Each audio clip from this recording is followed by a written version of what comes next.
we've gone as a country in terms of developing sports talent, but also reminding our executive, Minister for Tourism, Minister for Sports, that golf can market a country in a way you can't believe, especially with big spenders.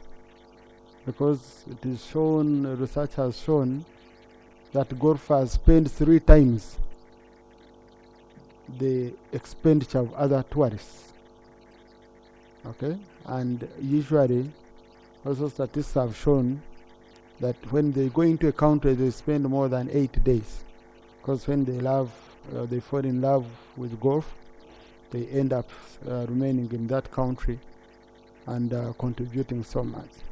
So, Honorable Minister, we need an international tournament, golf tournament in Uganda. In East Africa, we are having only in Kenya, Magical Kenya. Kenya, after government spending around $3 million only, the kind of coverage they got on CNN, on Sky, on BBC, on everywhere, is coverage which would be worth over $50 million if we are to get it. So if we are to market our country, let's do it intentionally and strategically. Because I meet people marketing Uganda, but not even knowing what they are marketing. So we need such interventions. Our honorable colleagues also, 2 days ago, I think specifically on Tuesday, I managed to get one conman who had wanted to defy our laws. He started trying to be my girlfriend, sending me pictures of other people. And then it started around October. So I reported security. We started looking for the person. And then, because he claimed to be a daughter to a minister friend of mine, but he said, I want to be talking to you, but don't tell my dad. So and I immediately called the father in courts.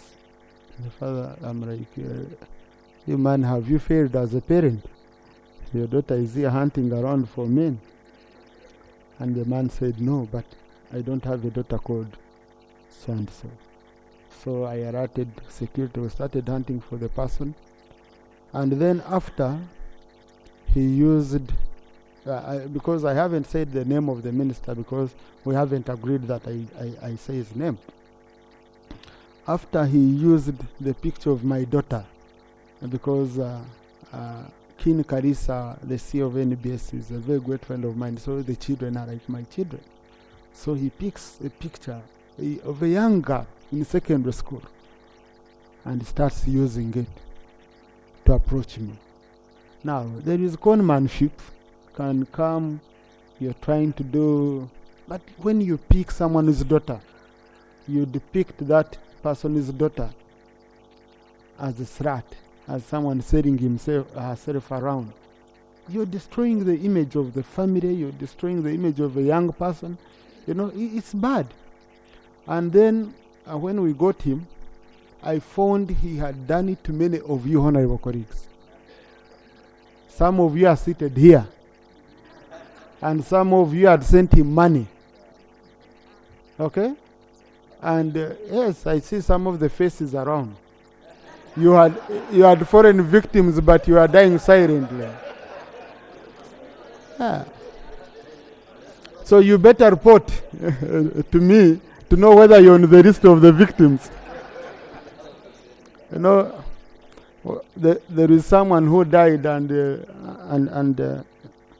but she left behind a note that it had a list of the men she had slept with in a village, so and it should be read on the burial. So now men started approaching the family. Am I on the list? So, and they were charged. So I have a list, okay, of victims. So you better approach me. But say on a serious note, including ministers. Yes, 3 ministers, including leaders of political parties. Some of them, they didn't respond, but the harassment went on. I had to even call up to come and witness, and the man confessed a lot, including musicians. But he told us, at least Lope was there, he told us that our numbers were put on Google. So anyone who wants your number, they just click and they access. So that's how we are being harassed right and center.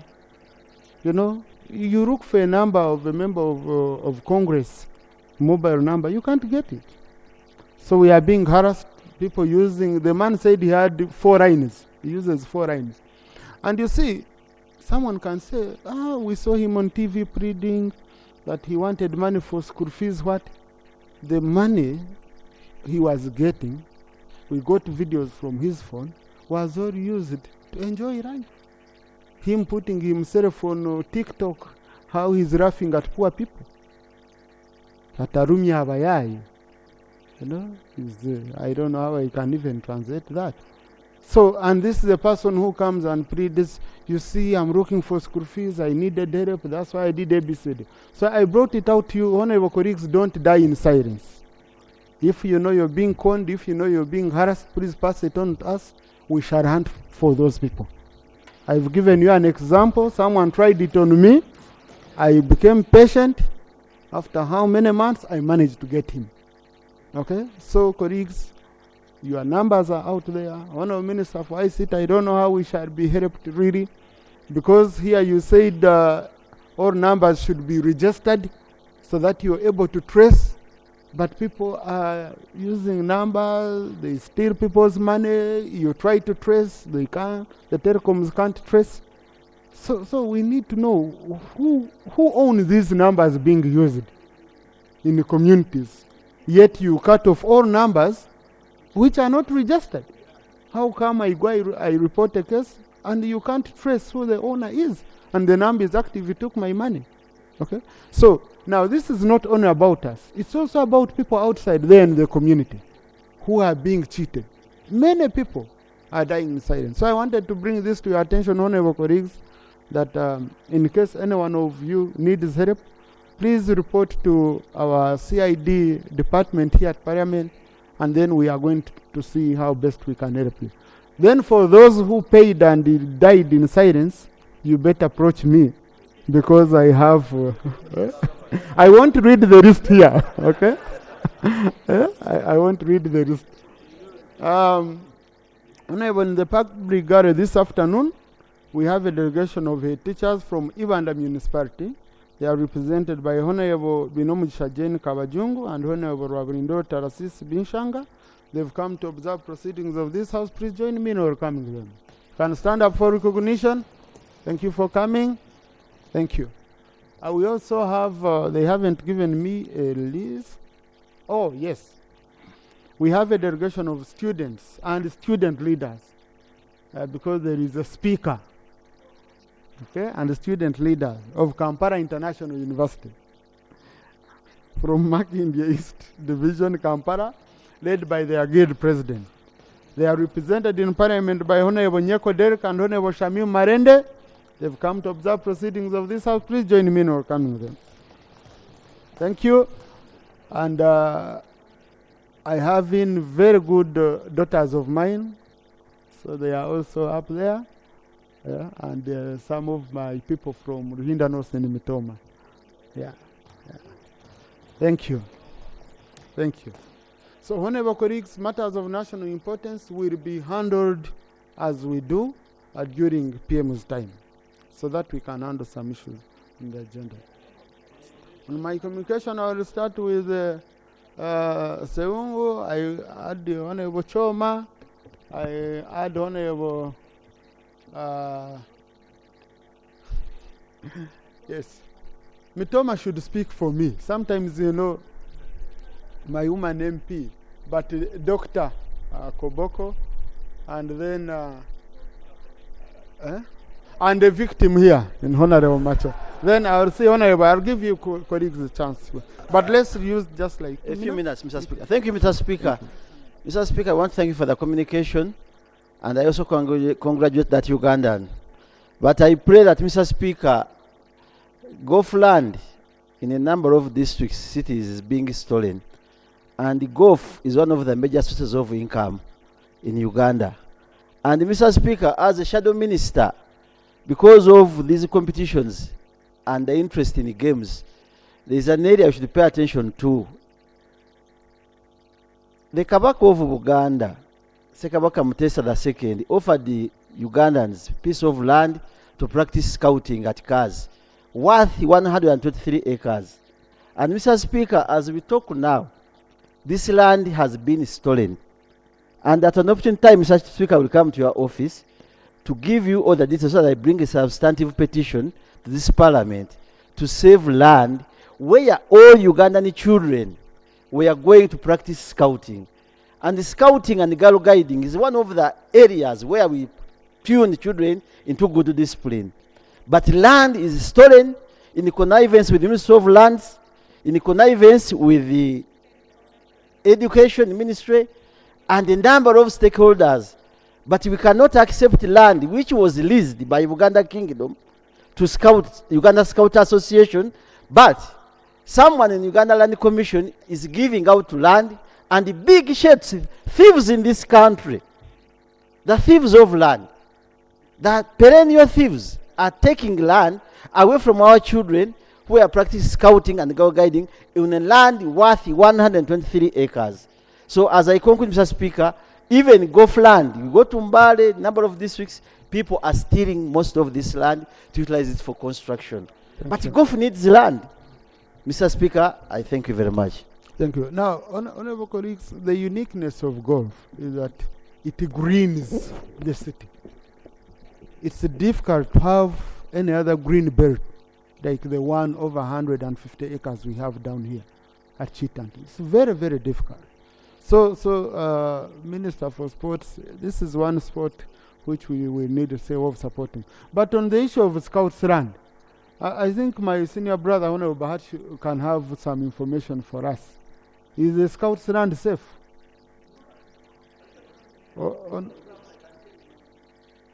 That even the lease for that land had expired, and the kingdom was willing to renew the lease in interest in sort of Uganda Scouting and girl guiding. But land is being taken, stolen at will. But we have time hosted the International Jamboree, and the chief guest was General Museveni on that very day.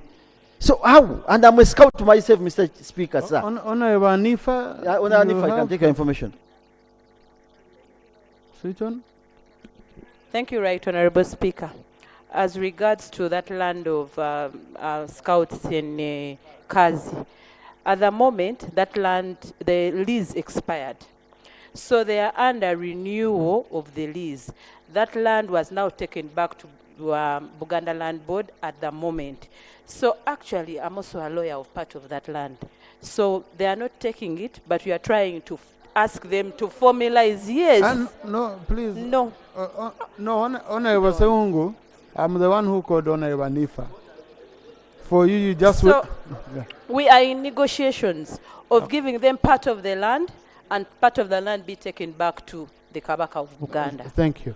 Honorable Bahati, do you have any further information on that? You usually help me on such issues.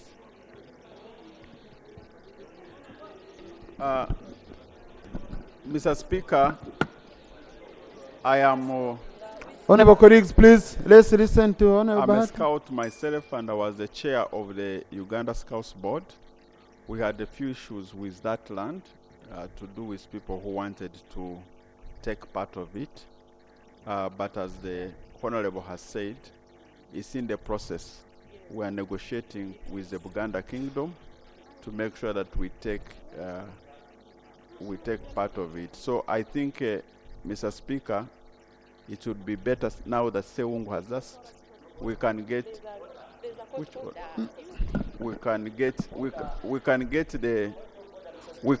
the proper facts and then inform the House properly in writing tomorrow.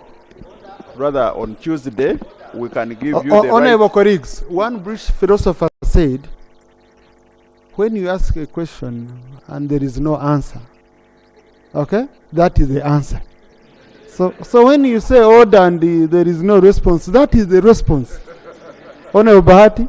And indeed, I mean, in his support, that on Tuesday, we can get all the facts and inform the House with real facts about that land. Yeah. Because not all what you hear is what is on the ground. Thank you. Honorable Chibadia, procedure. Thank you, Right Honorable Speaker. Right Honorable Speaker, I'm the Chairman, Uganda Parliamentary Scouts Association. The issue of that land is more complicated. Right Honorable Speaker, I would request you as the patron to invite General Wamala. You have a talk. It's a very complicated story. So I just request your office to invite General Wamala. Now, on Tuesday, I'll have a meeting, okay, with people whom I will invite, and Honorable Sewungu will be part of them, and Honorable Nifa. I would say we stop it at this. Because you see,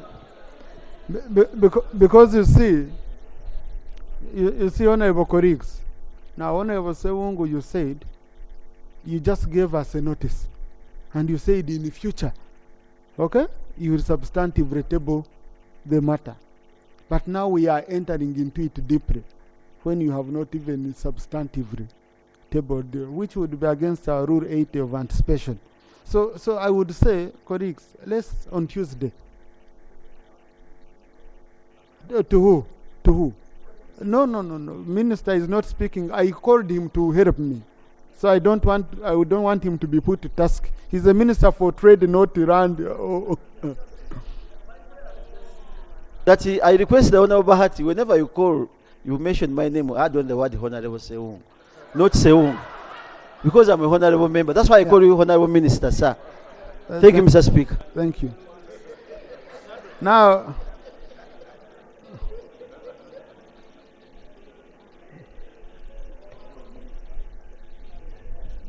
you know, when you have a friend, Mr. Speaker, I normally take him as a brother. That's why it is easy. But you are Honorable Sewungu, Member of Parliament from Kalungu West District. Yes, and a shadow minister. And I said you also had on council. Please, thank you. The one of council, I'm not sure. Thank you. Thank you.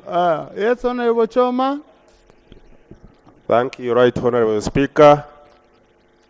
I want to join you to recognize the teachers from Ibanda, aware that actually for this year's national assessment, Ibanda district ranked #1 in education sector.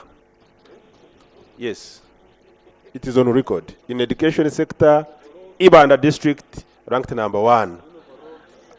For Honorable Byanyuma, overall Isinjo was #1, but still Ibanda district was #2.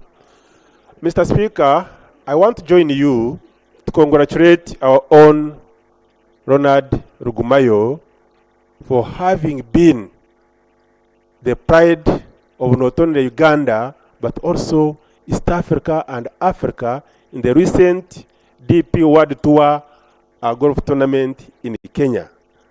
And I like his courage. When he was asked whether he was intending to make a cut, he simply said it is not only a cut, but rather to be the best overall. And because of that, we are proud of him as the Uganda Golf Fraternity, and we congratulate him. I beg to submit.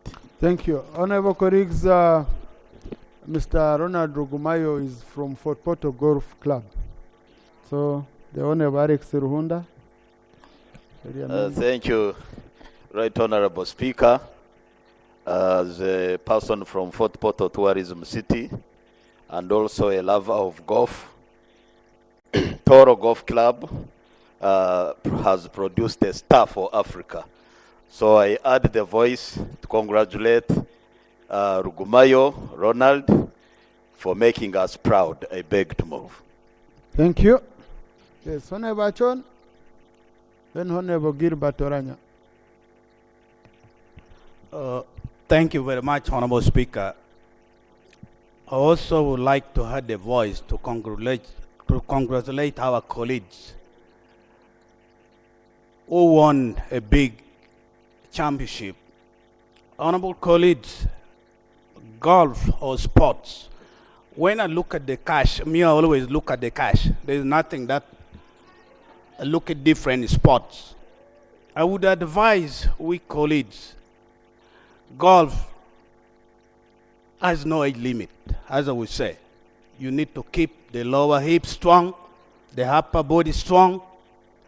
When you look at Tiger Woods in the United States of America, the amount of money that he get paid, Honorable Speaker, I think I would argue this country to put more effort in golf.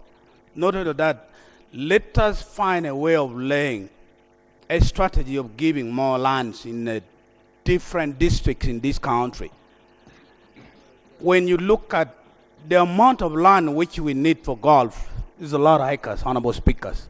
This is one of the things which we are not looking into reserving additional lands in the district to make sure the future sports golfer or in any sports, even in athletics, we still need what we call a cross country.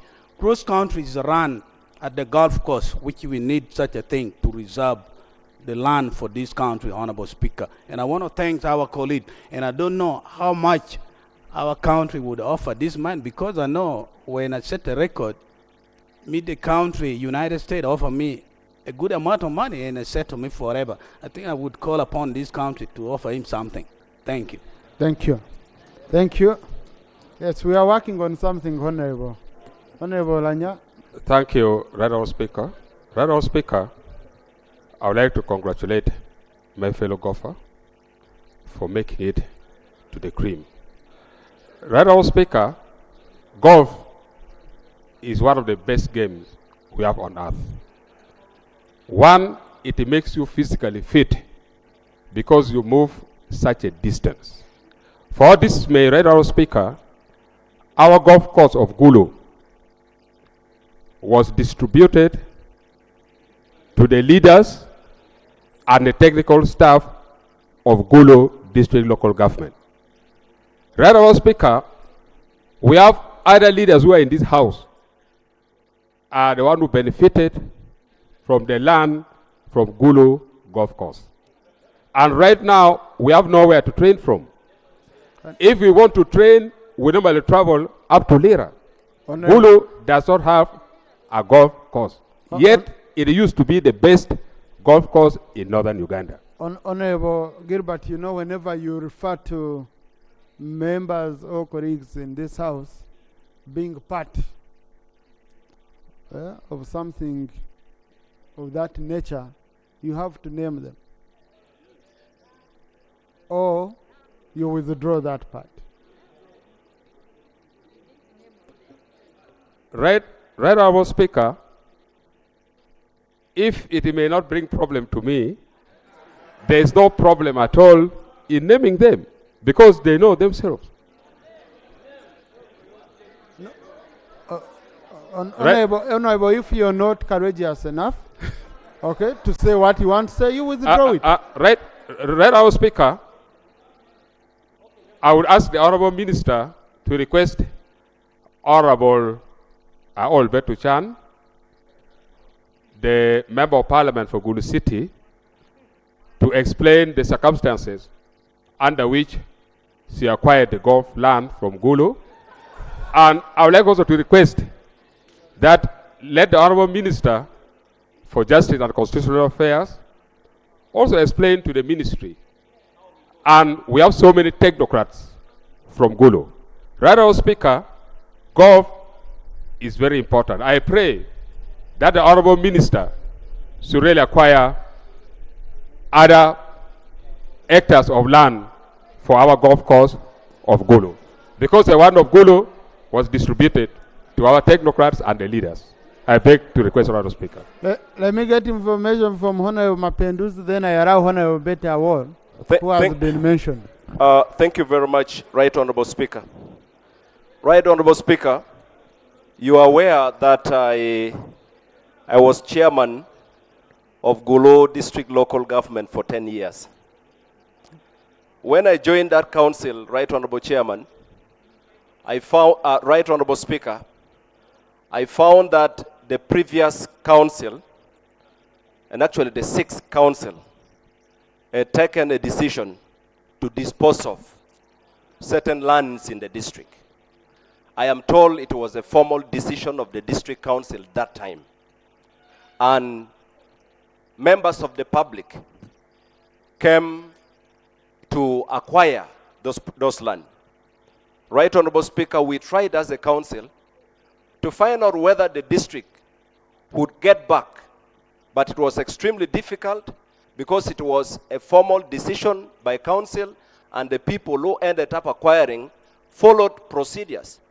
So the decision we took as a council was to look for alternative land so we can have a golf course land for the district. And it would be very unfair, Right Honorable Speaker, just to accuse an individual leader when a district council took a decision. Gulu district, under my leadership, did not, actually we had a big problem with the past council, but you know, Right Honorable Speaker, when a council takes a decision, you cannot blame an individual.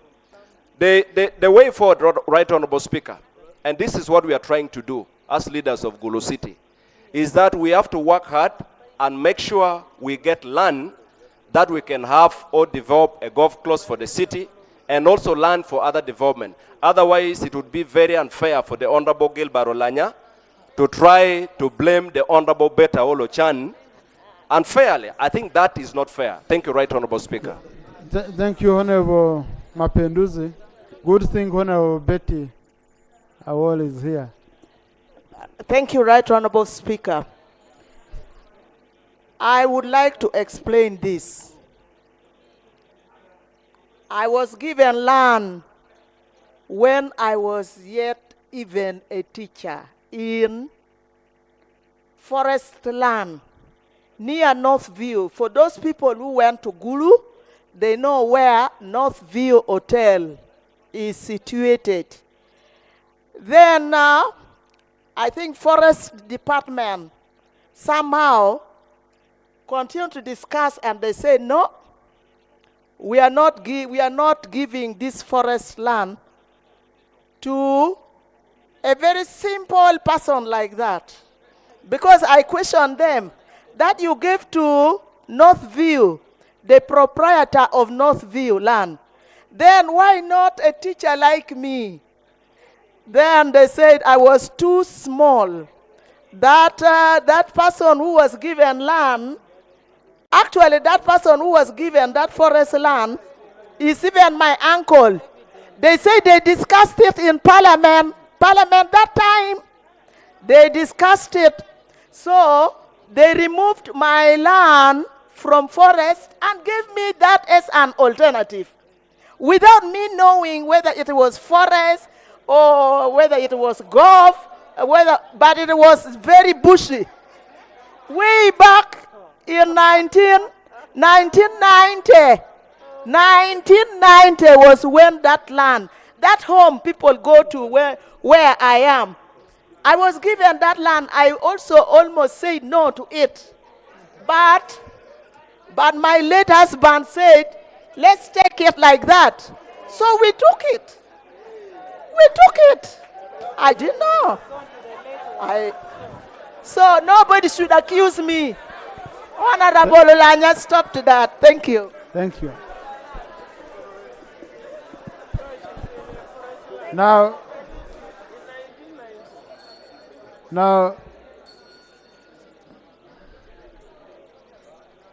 honorable colleagues,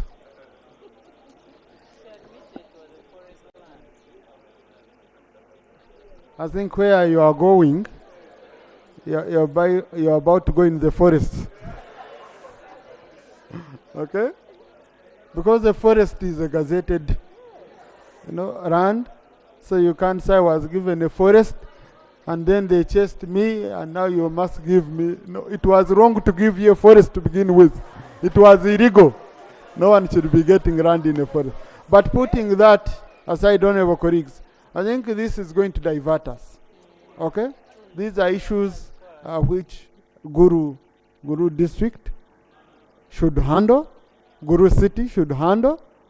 If anyone wants Parliament to handle it, to also get involved, it should come in form of a petition. Okay? But otherwise, any member who has been mentioned, they have room under Rule 55. If they want to make any clarification, they are allowed to come and make a statement of personal explanation on the matter. But that's voluntary. Okay? So I don't want to go into issues of how councils operated. The issue of that land is now closed here. I don't want it reopened. Honorable Macho.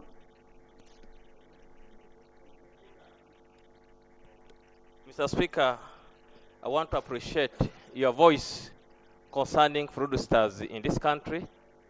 I am one of the victims that many times people have conned me, claiming to be my voters, claiming to have patients at Mulago, claiming to have lost their dead people, but I've been dying still silly.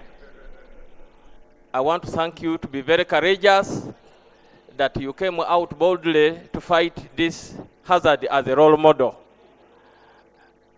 It is my prayer, Mr. Speaker, that the communication companies, the telecommunication companies should help us. Because as soon as they take your money, within a minute, those phones get off and they'll never be back and they'll never be traced. Therefore, it is my prayer that this money we want to waste into having electronic number plates should go to help our Ugandans who are being stolen day and night.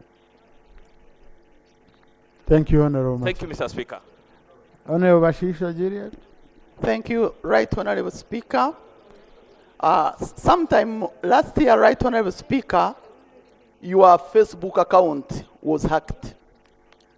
And I fall a victim because one of your voters called me that there are jobs here at Parliament. He put me on pressure to bring him in Kampala. By that time, Right Honorable Speaker, you are out of the country.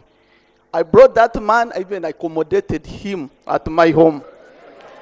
At night, there was a lot of pressure because they wanted money for the job, to be included in the system.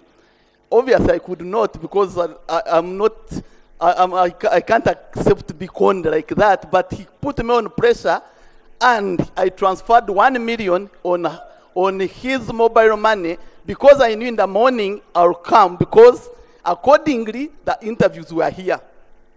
So in the morning I came. I had to hide somewhere at the second floor. I went to the HR office. When I reached there, I found there are 4 people also waiting for the interviews.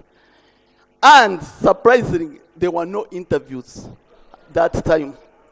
I tried to check with the HR and they told me that there are very many con men here who con people and they tell them there are jobs here.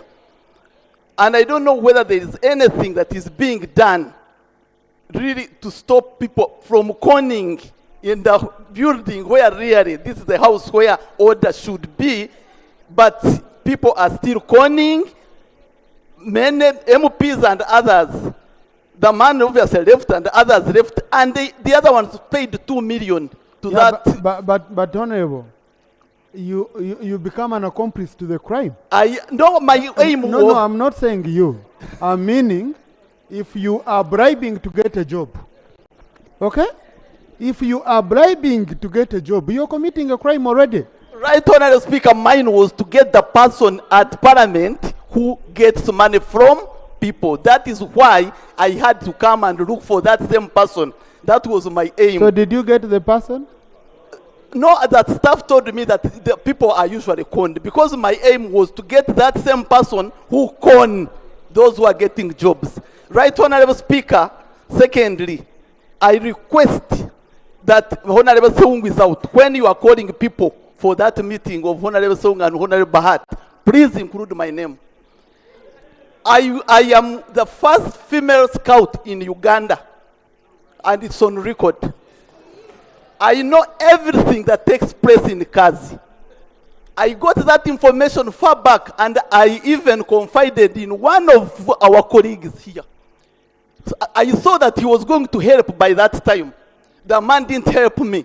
I even talked about it with Honorable Bahat. When Honorable Bahat was a chairman of board at Uganda Scouts Association, I was a member representing youth. I talked to Honorable Mushemeza. He also has all the details. I'm even feeling the pain more than anybody about Kazaland because I know what is taking place. It started with sand mining. They took about 5 acres. We fought that one. So, Right Honorable Speaker, thank you for interesting yourself on Kazaland, and I have the details. I'm even ready to bring more details from our colleagues. Thank you so much. Thank you. Dr. Shifa? Thank you, Right Honorable Speaker. No, I just wanted to make a clarification that for someone to con in the name of Parliament, they don't need to be here. Okay? They don't need to be at Parliament. They can be anywhere. When you send mobile money, he doesn't need to receive it when he's here. The person who was trying to con me, saying he's around here at Makerere, was in Masindi. From Masindi, he moved to Mwea. He spent some days in Mwea after conning someone who paid the hotel for him. Okay? And so people are enjoying life out there, man. and then when you get them, they start crying how they were looking for school fees and get sympathy from the public. But the day they use your daughter to go and extort people, that's when you will feel it, how bad it is. Doctor? Thank you, Right Honorable Speaker. Right Honorable Speaker, I want to appreciate you for raising the point of conmen, because many of your members here have fallen victims, me inclusive. Immediately I won elections, an account was created using my names on social media, and they have been extorting money from my voters and even people that know me. And it does not just stop from phones, it also goes up to social media. So we are paying money back to voters because I cannot let my voter be conned and they call me and I don't repay back. So I've been repaying back money that I did not get from voters. So however much we are talking about funds, I would also like when they go to the CID, they should help us via social media, because we are paying loans or money that we did not use. So I want to appreciate you so much for raising this point. Honorable colleagues, you can see Honorable Bill. Thank you very much, Right Honorable Speaker. I would like to note the concern on issues of investigations on these matters. Right Honorable Speaker, many people get conned. Those who are of a higher status let it go and they don't report. Sometimes they're blackmailed. Someone noted about being conned by the voters. Those things happen. Someone will call you and say, I've lost a child, and please send money so that we can go and bury. But when you investigate and you realize someone has not died in the actual sense. But my concern is the local man down there, after being conned, is even aware about the person who conned him or her. But when the cases are reported to police, the investigations will take forever and no action will take place. So I really want to appeal to the police, especially the investigative department. Some of these crimes can be traced when it is reported immediately. But when you go ahead to again ask for facilitation from someone who has come to report a case, then we cannot fight this.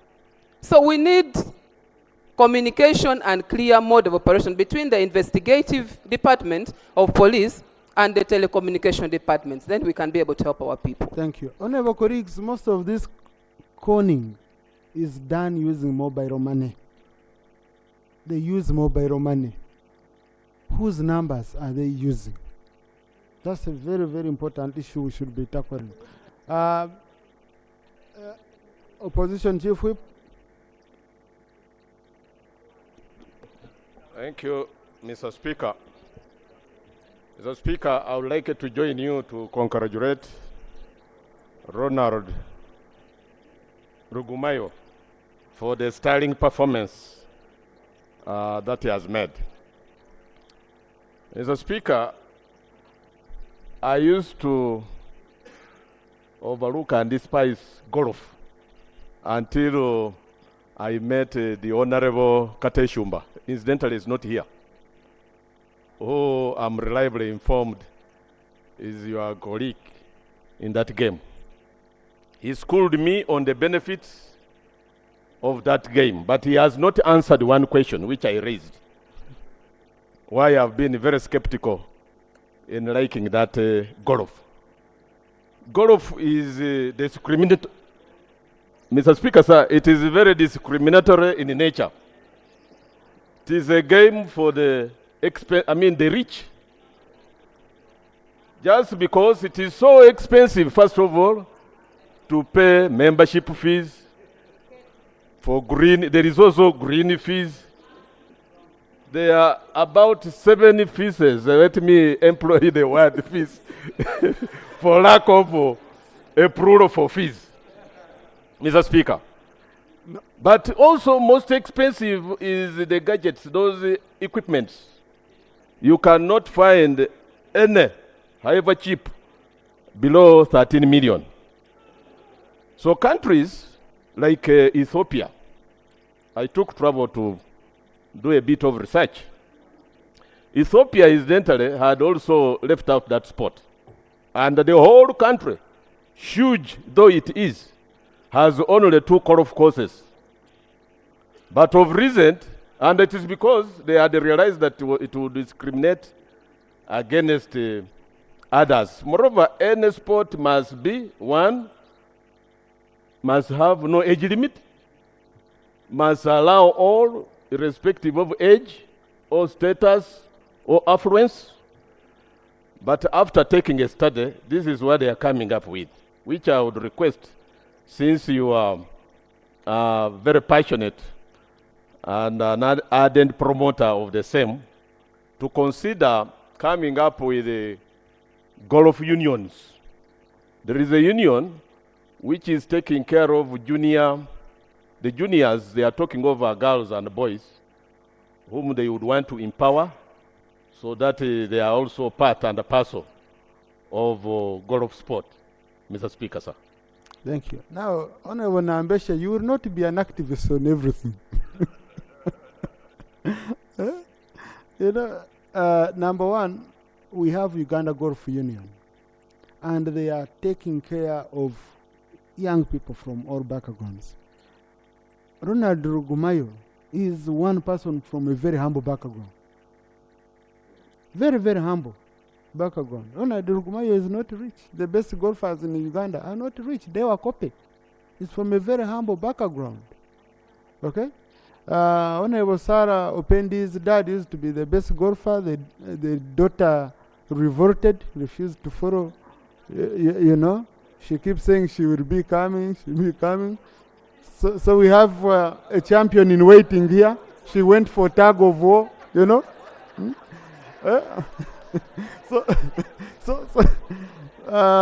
But honorable colleagues, when we were in Rwanda for games, Honorable Kakoza James, who was the chairperson of the disciplinary committee, came with his disciplinary team that they've come to receive complaints about golf. They were chased because golf is a game we play without any referee.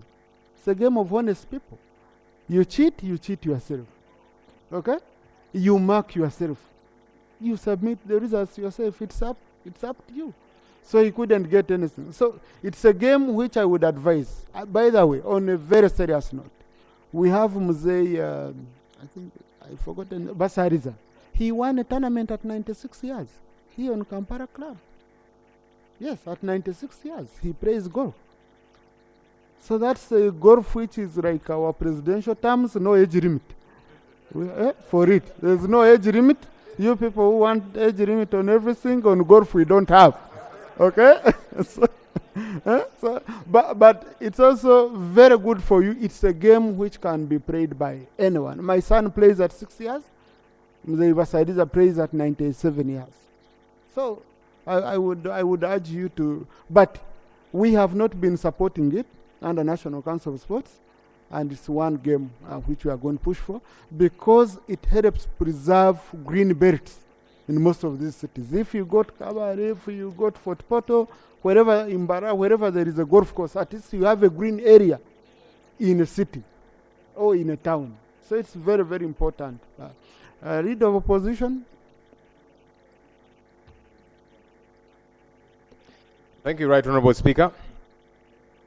Right Honourable Speaker, if we are to substantively deal with these crimes that keep morphing and they are becoming high-tech, we need to empower the police to deal with these situations.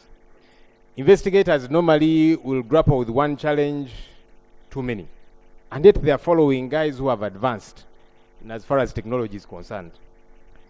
So that's something we need to deal with critically. So instead of empowering police to keep buying tear gas canisters, mambas, I don't know what, this is a critical area of interest. Let's follow the money. Banks are being robbed. Now members here are complaining because of this situation. Can we empower police to also advance? Because you see, when the hunter learns to shoot without missing, the birds learn to fly without perching. And that's what is happening. So that's one way we need to deal with this situation. Right Honourable Speaker, away from that, as we sit here right now, there are hundreds of casual laborers, KCCA casual laborers, outside the Parliament gate, protesting. It's just that this place is enclosed, you can't hear the noise. If you step out, you'll hear the protest of these people. These casual laborers have not been paid for over 6 months. They earn little money, 4,000 shillings a day. The money is too little already, but it's not even being paid. Right Honourable Speaker, last year, I tabled a report here on behalf of a committee that I was chairing, COSASE, when we inquired into KCCA. And among the issues we raised in that report, which was unanimously adopted by this House, was payment arrears, salary arrears, but also unremitted NSSF for these workers, these ordinary workers, to the tune of 4.1 billion shillings. Government promised to deal with that issue. To date, they have not. There's been no Treasury memorandum on that report of Parliament. And the casual laborers... My brother Rob, now you've made it very difficult for me. I had proposed that those issues, we raise them with the Prime Minister when she comes. And then we just now, this was a reaction to my communication.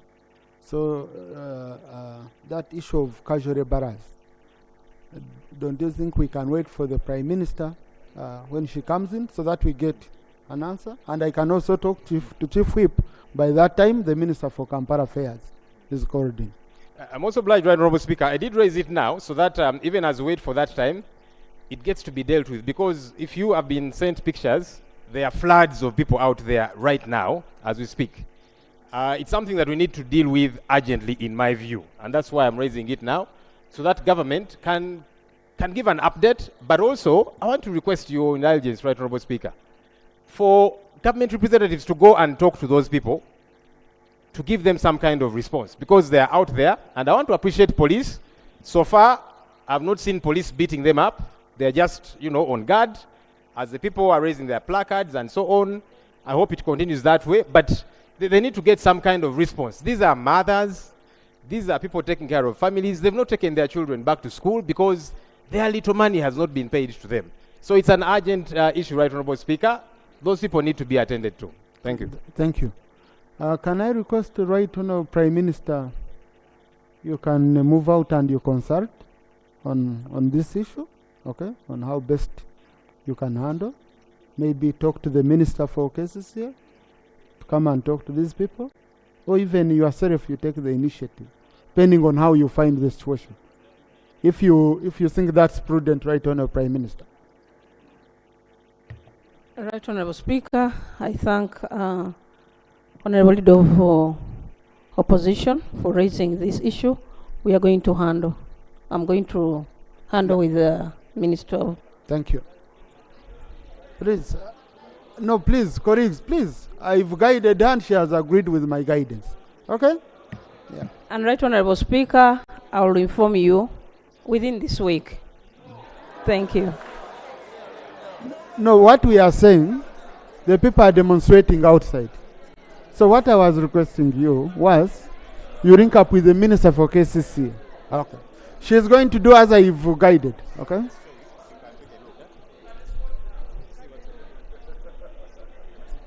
She's the Right Honourable Prime Minister is going to handle as I've guided. Okay? Yeah. And as we go into Prime Minister time, yeah, let her check with the leader of opposition. Then we shall continue handle that matter. Okay? Honourable colleagues, LOP has raised a very critical issue. You are not able, most of these days, if you have issues, you find CID is incapacitated. In fact, I tried to understand. I'm told the money we send, because CID even has no vote of its own. You know, immigration has a vote, what has a vote, but CID, which is very critical, will just depend on subvention from the ministry. I think Committee on Budget and Committee for Internal Affairs look into this issue. CID should be protected by all means so that they are able to do their work. Once we send money, it goes straight to CID on their vote and they are able to operate. Otherwise, we all need CID, all of us. And they are given, you know, they are given assignments, and I know there are many votes under Internal Affairs, but CID specifically has no vote. Okay? And the one way of protecting money, you know it, colleagues, how we've managed to save most of the institutions, is them having their own vote. Honourable Minister for ICT.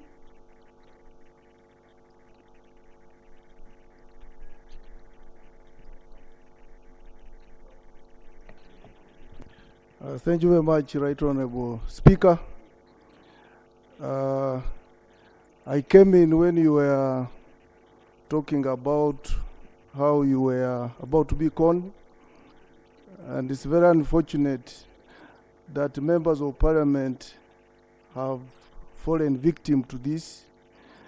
But I would like to inform the honourable members of parliament that as we develop and as digital transformation catches fire, even cyber crimes are going to increase. Guys are now working smart. They no longer work hard. They think smart and they work smart. So we also have to be very smart, and we must ensure we attend to every detail when we are communicating on our phones. Honourable members, our phones are everywhere. If you go to the parliamentary website, you will meet them there. Every time you enter any office, you register your name and your phone. Whether you're going to hospital, there is a card you will fill with your name and phone.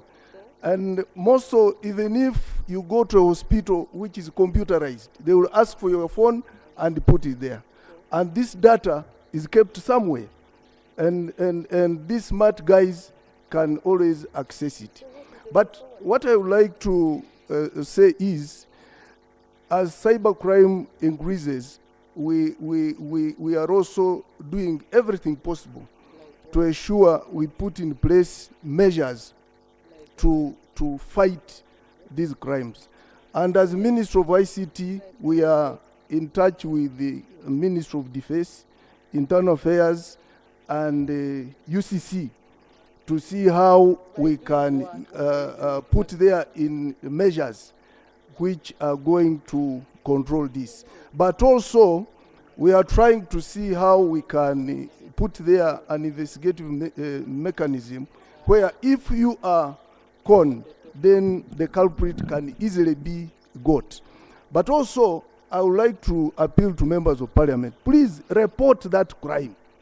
Don't get ashamed to report a crime, whether to police You can even report to the Ministry of ICT, and then we shall use our UCC mechanism to track for them. There are also other thieves now who we have found out of recent. They have gadgets which can download phone numbers from the network, and we are fighting all that.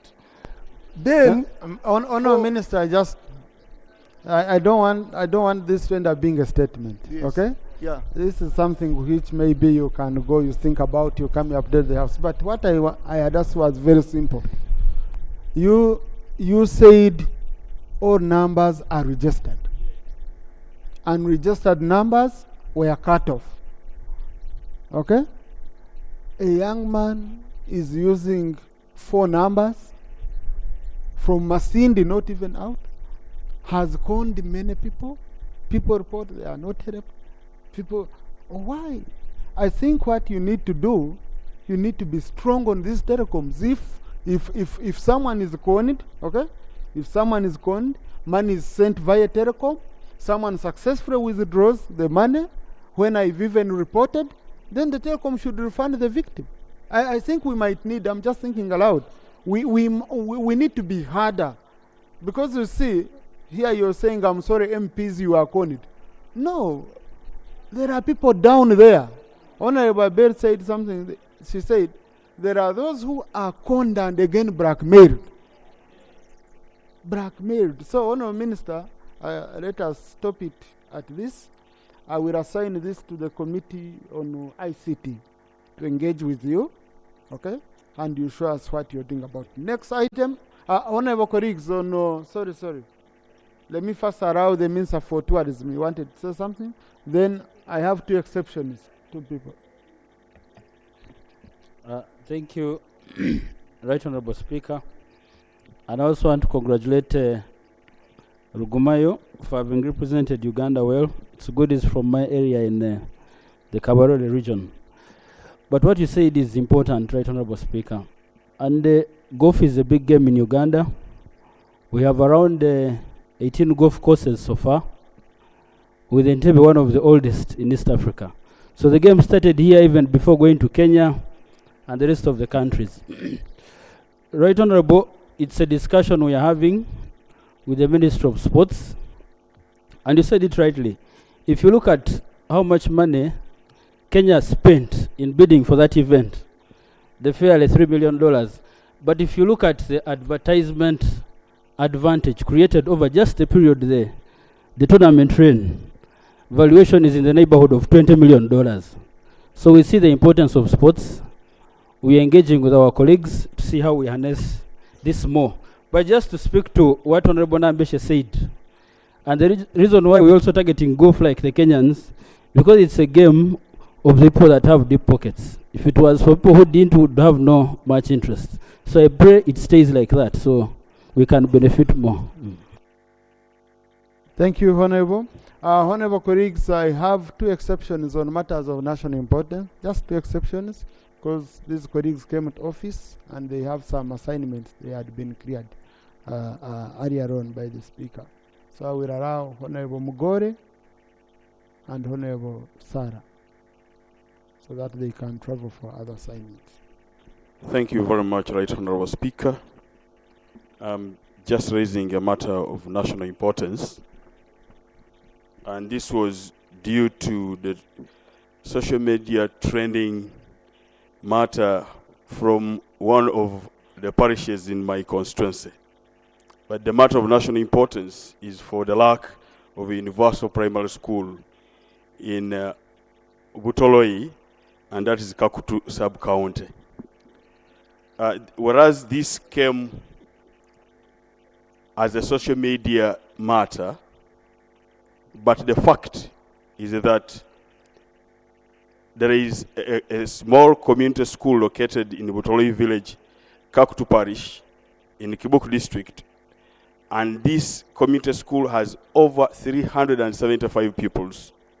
Unfortunately, the construction of the school stalled due to lack of money from the community to sustain the construction.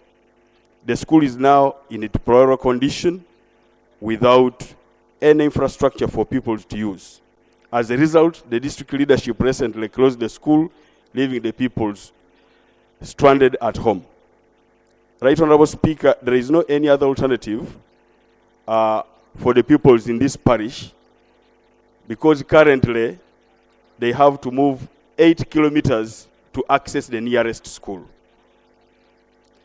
Right Honorable Speaker, currently the government of Uganda, through the Ministry of Education and Sports, is implementing a policy of 1 primary school per parish and 1 secondary school per sub-county. It is worth noting that despite this said policy, there is no such school in this parish, despite the surging number. Right Honorable Speaker, the community decided to collect available resources and construct its own school, and has since identified the piece of land granted by the Church of Uganda sufficient to accommodate it. But the community lacks the resources to effectively put up the school and ended up approaching me. I've provided them with some iron sheets. But my prayers are, 1, that the government is invited to construct a primary school in this parish. And 2, the government is also urged to avail requisite funds to complete the community-based school, but in the meantime, avail emergency fund and all the Prime Minister's office provide some more iron sheets to assist in the construction. I submit. Honorable Muyingo.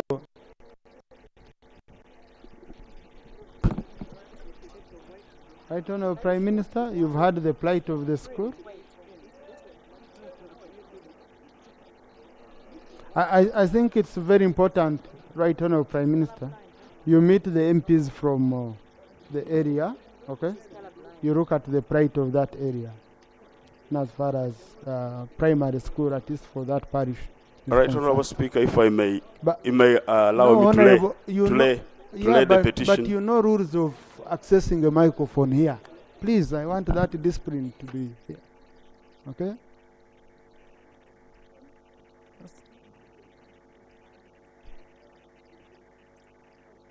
So what document are you reading? No, that's not how they bring petitions. Yeah. Okay? I thought you have a document not authored by you. Okay? But again, we have petitions are provided for under our rules on it. So don't mind, they link up with you. Honorable Sarah.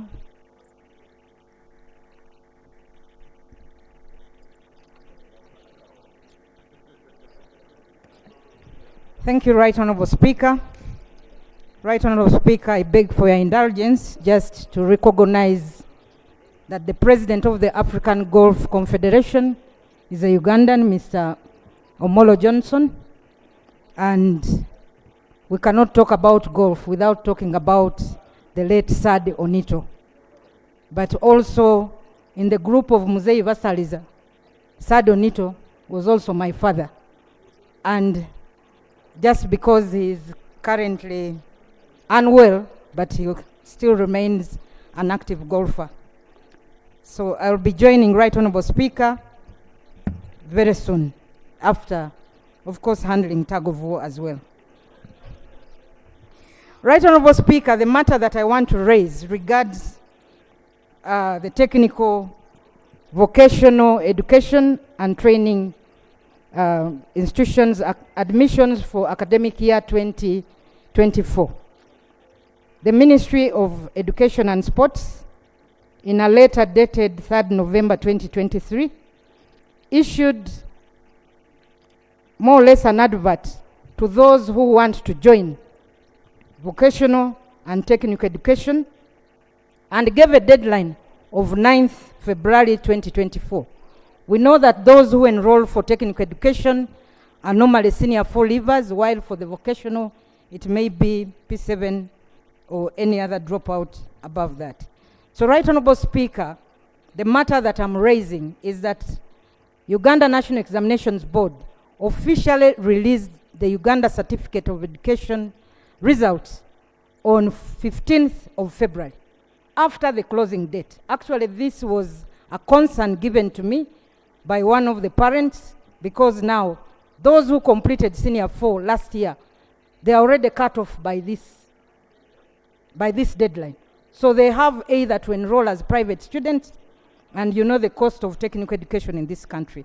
So, Right Honorable Speaker, I want to bring this to the attention of the Minister and this House, that the ministry needs to find a way of accommodating those whose results were released after this deadline. But also, secondly, Right Honorable Speaker, the results for technical drawing in this country. Results were released, and after being released, most of the students had not performed well. The schools, the teachers complained, and to our surprise, after a review, UNEB now released a new set of results showing majority passed with distinction. So, Right Honorable Speaker, how can we trust UNEB in the marking of these scripts written by these students, Right Honorable Speaker? Thank I you. need an explanation from the Minister as to how results can be released after review, then people have distinctions. So I find that we may not be able to trust what UNEB is actually releasing. Thank you, Right Honorable Speaker. Thank you. Let me tap into... I lay this letter, Right Honorable Speaker, from the Ministry of Education and Sports. Thank you.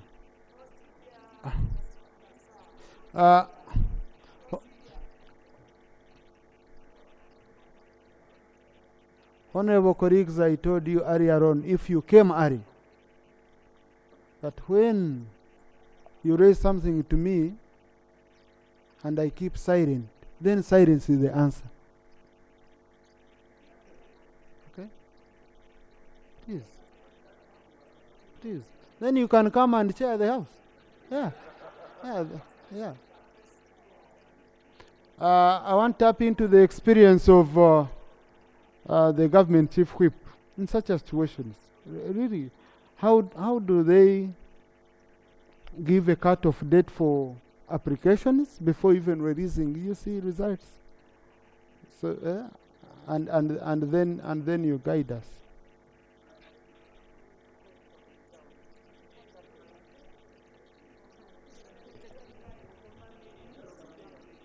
Right Honorable Speaker, I know that at the Ministry of Education and Sports, as a former Minister of State,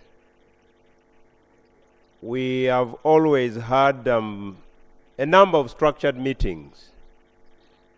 I would wish to persuade you to allow me to consult on this particular subject matter, such that I can give an accurate answer instead of just guessing, contrary to the practice when I was there. If you could allow me consult, and I come back. Thank you. Now, what I would advise is, let's say of helping these young people who missed out of the deadline without their own making. You're the ones who had not yet released results. But then the issue of marking and the different results which came, I think that's an issue which the minister can get back to the house. Okay? And get back to the house. Next item.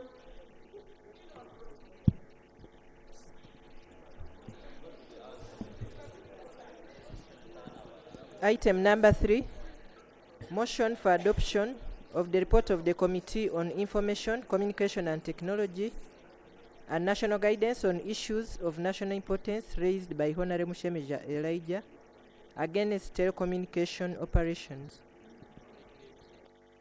Chair ICT.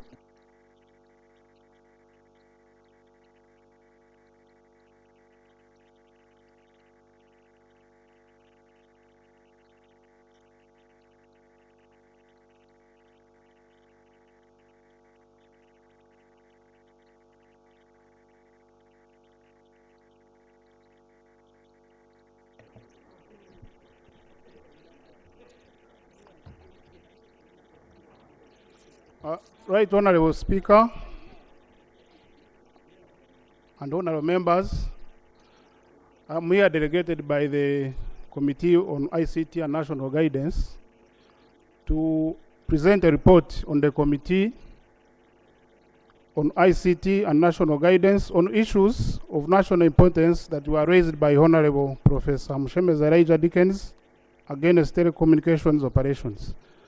And Right Honorable Speaker and members, before I proceed, I want to lay on the table a copy of the report and minutes of the meetings that were conducted as we process this business. Right Honorable Speaker and honorable members, the Honorable Professor Mushemeza Elijah Dickens, on the 15th of July 2023, raised the matter of national importance, seeking for an inquiry into complaints by consumers against telecommunication companies regarding expiry of internet data bundles, the coloring back tones, payments to artists, and beneficiaries from mobile money accounts of the deceased persons. The matter was referred by the Right Honorable Speaker in exercise of his general authority to the Committee on Information Communication Technology and National Guidance for Investigation.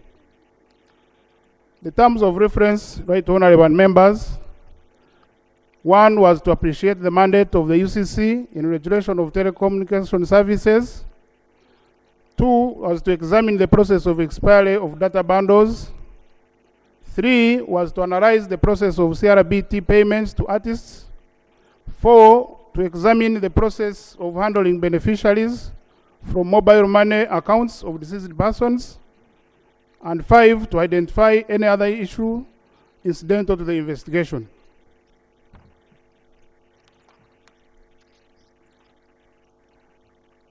Right Honorable members, the background to this issue: Uganda as a country embraced ICT as part of its economic development strategy and enhanced investment in the sector, coupled with entry of new players including Celtel of 1995, MTN Uganda in 1997, UTL 1998, Walid 2007, Orange in 2008, Africell in 2014, among others, which led to significant improvements in quality of service, increasing access to communication services.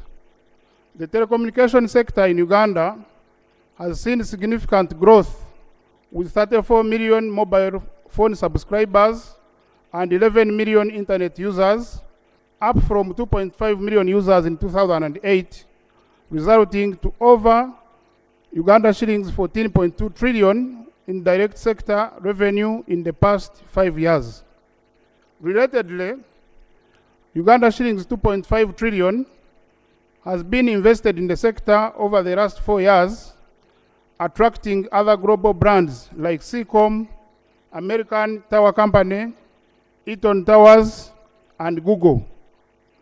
Mobile money subscriptions have also grown to over United States 22.7 million and remain a formidable means to formal banking for more than half of the population. However, Right Honorable Speaker and members, the telecommunication sector has challenges, and over time, numerous concerns and complaints against operators have been raised, and these include, among others, poor quality of service, dropped calls, and high billing practices for voice calls. 2, the perceived high rates on data bundles. 3, expiry of internet bundles. 4, inadequate and non-payment of artists for use of their songs as CRBTs, and difficulties in accessing money from deceased persons' mobile lines by survivors.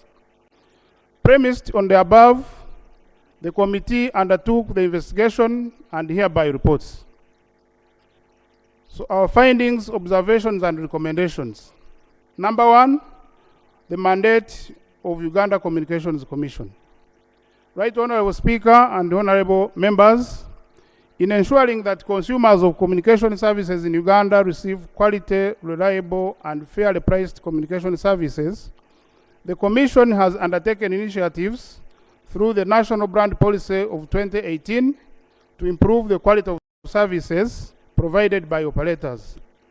UCC has thus created an enabling environment for licensed providers of communication services to effectively serve Ugandans. However, the committee observes that the National Brand Policy 2018 has been selectively implemented as strategies highlighted in the policy, including number portability and in-country roaming, have not been implemented.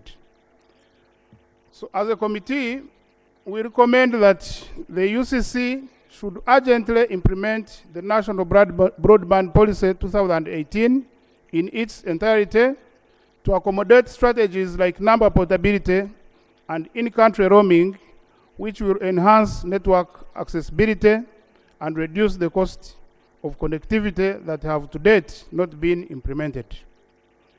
The second matter is on expiry of data bundles. Right, Honorable Speaker and Honorable Members, the complaint as stated by Honorable Mshemeza was that data bundles expire before they are fully utilized by consumers, which is a violation of their right to access information.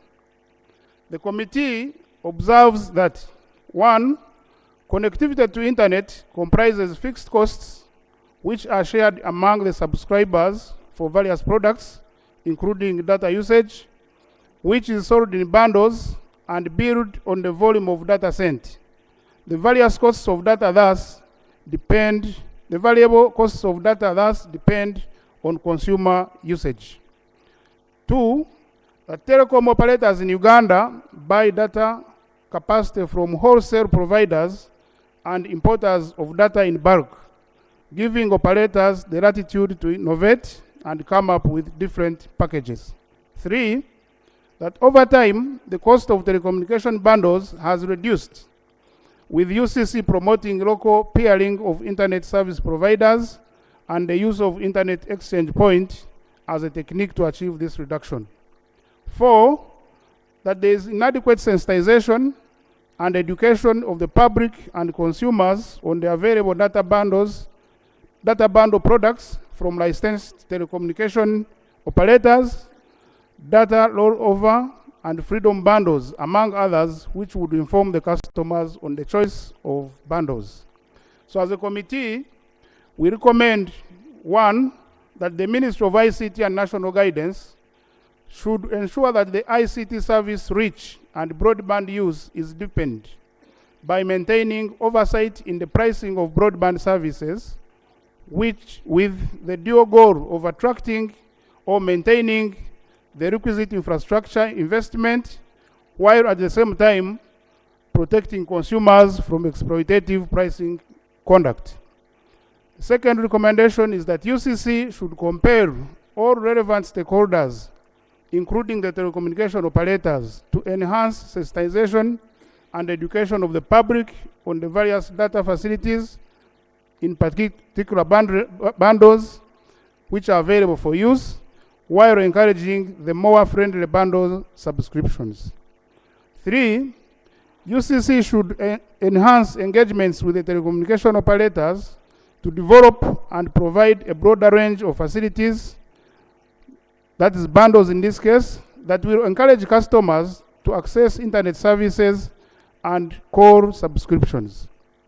The third issue is about colouring backtones, which are abbreviated as CRBTs, so the payment to the artists. Right, Honorable Speaker and members, the new trends in music distribution have eroded the traditional revenue streams, such as the sale of physical media like compact discs, as most musicians typically earn from live performances, coupled with the growing source of new revenue streams from the digitization, including from CRBTs and online music streams, which is becoming more viable even as mobile phone penetration in Uganda gets better. A CRBT is an audible indication heard by the calling party while waiting for their call to be answered by the called destination. And it can be a song, a voice, poem, comedy, or any other piece of audio work that is present by a telecom. Telecoms offer to their customers CRBTs in Uganda at a monthly subscription fee of Uganda shillings 700 for MTN Uganda and Uganda shillings 1,200 for Airtel. The committee observes that, 1, following the revenue sharing breakdown, artists are receiving very little, and the details are in the main report, Right Honourable Speaker and members. And their share of revenue payment is also not in a timely manner. Besides, there are no real-time revenue splits for the different rights. That is, the performing and mechanical rights to favor all song owners, including songwriters, publishers, performer, and audio producer.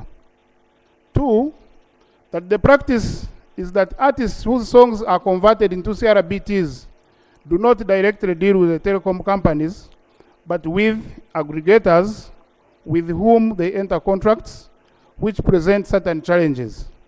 Number 3, some of the artists sold and lost rights to their music to third parties, like producers and music promoters, which has caused the artists to earn peanuts from the sale of their music, and thus opting for live music shows and concerts where they directly earn from. 4, the registration of copyright by URSB under Regulation 3 of the Copyright and Neighboring Rights Regulation 2010 is quite expensive, as each song costs to cross 500 Uganda shillings for registration, gazette, and incidental costs. And this has led to manipulation and exploitation of artists by third parties. 5, whereas pursuing telecommunication companies and aggregators for abuse of copyrights is a remedy under Section 46 and 47 of the Copyright and Neighboring Rights Act 2006, this remedy has barely been pursued, as the process is very costly and lengthy for artists. This is further complicated by the nature of some of the contracts that these artists enter into, which are unfavorable. 6, the foreign-based aggregators are more preferred by telecommunication companies, and artists are hindered from pursuing such aggregators for legal redress, as they prefer having their country's jurisdictions for settlement of disputes. Further to this, some foreign aggregators are known to provide copyright infringing content. 7, there is lack of transparency in the declaration of revenues from CRBTs, as the artists are not provided statements and evidence of frequency of play of their music. And relatedly, the committee could not ascertain the exact annual revenue from CRBTs, as the artists indicated Uganda shillings 72 billion as the gross revenue, while the telecom companies put it at about Uganda shillings 20 billion. Further, the committee was not availed evidence of these payments, despite its directive to the telecommunication companies to provide them. 8, is that the percentages of sharing of revenue from CRBTs are based on law of contracts and not backed by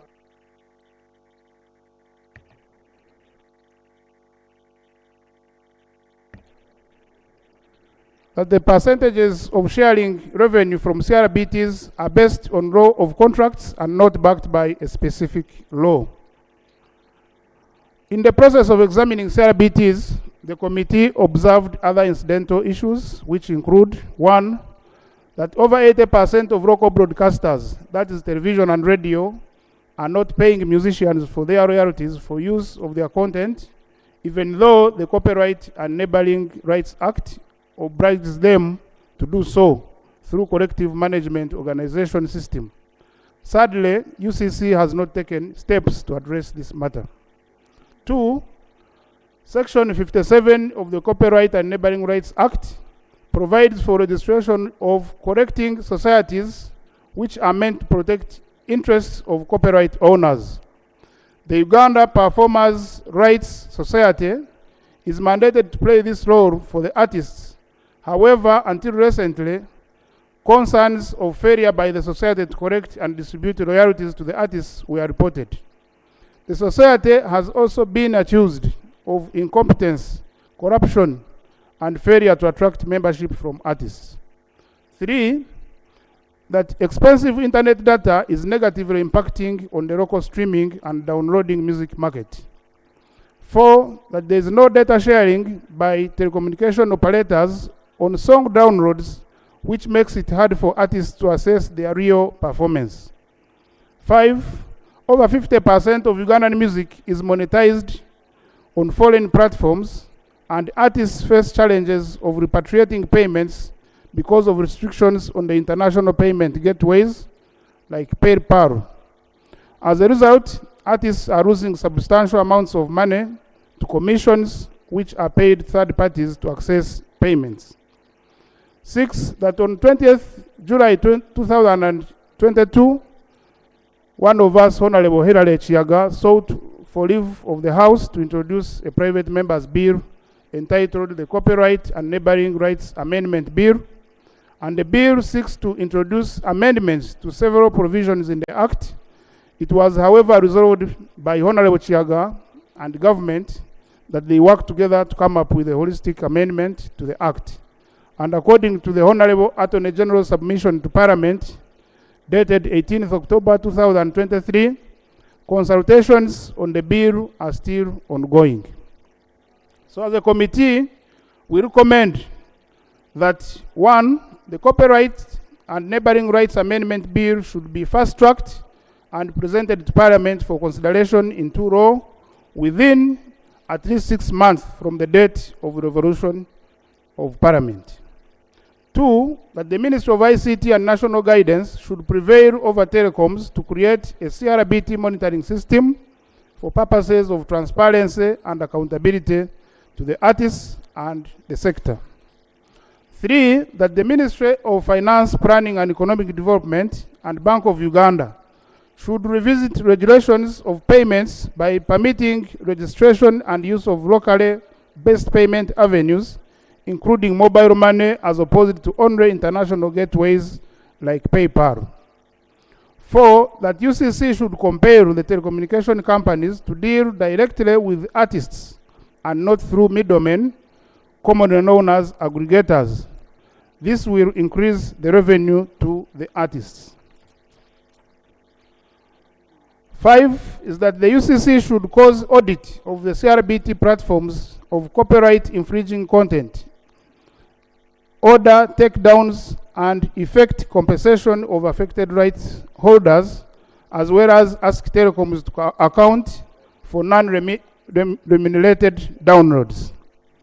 6, government should cut data costs for private citizens, just like it was done for government entities. For government entities, it was cut from $700 to $35 per megabyte per month. So government should do this using the National Information Technology Authority, the National Backbone Infrastructure. This will accelerate digital transformation to support economic recovery and create unlimited opportunities.